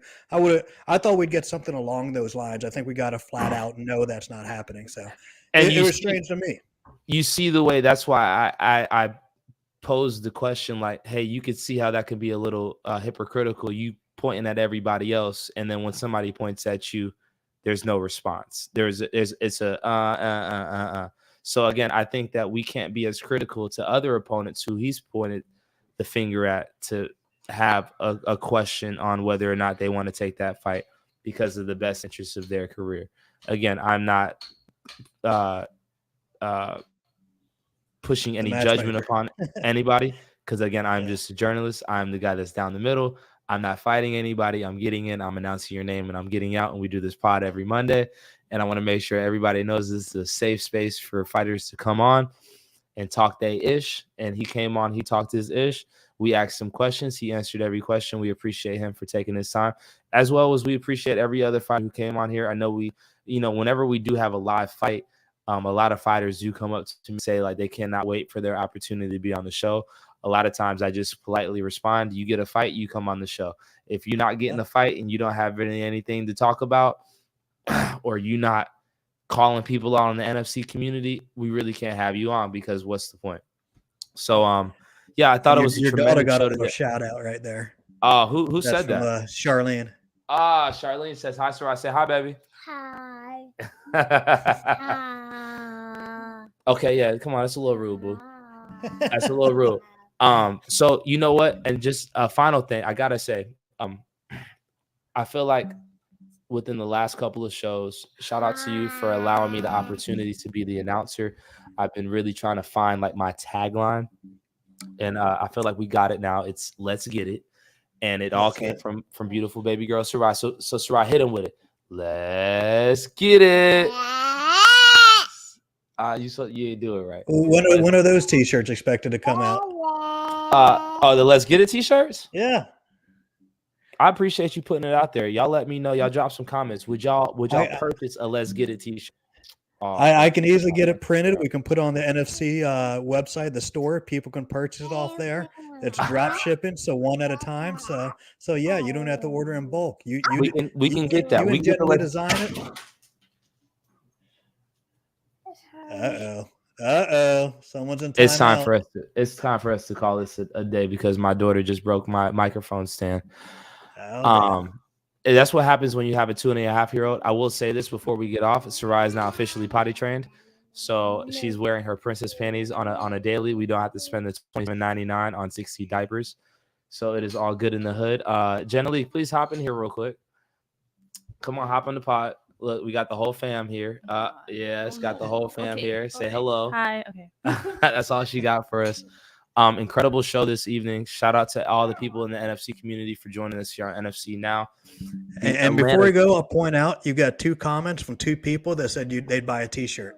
So word. I'm not saying you're going to make a fortune off the T-shirt sales. Nah, look, it's not even about the fortune. It's not about the fortune. It's about the imp, man. And thank you, sweetheart. Yes, it is red, baby. I think it's important that people do have it out there, and I hope that everybody does like the energy that I attempt to bring every week. I know my voice has been shot to pot. When I did do that Atlanta Braves audition the day after, my voice was completely shot, and I don't know if I got it, but I showed up with a cracked voice because I every time I get up on that NFC cage, I try to give every fighter my all so they can feel as pumped up as possible to go whip somebody's ass. Excuse my language, baby girl. Whip somebody's booty. We try to keep it clean for the kid. It's all good. With that being said, say peace. Peace. Peace.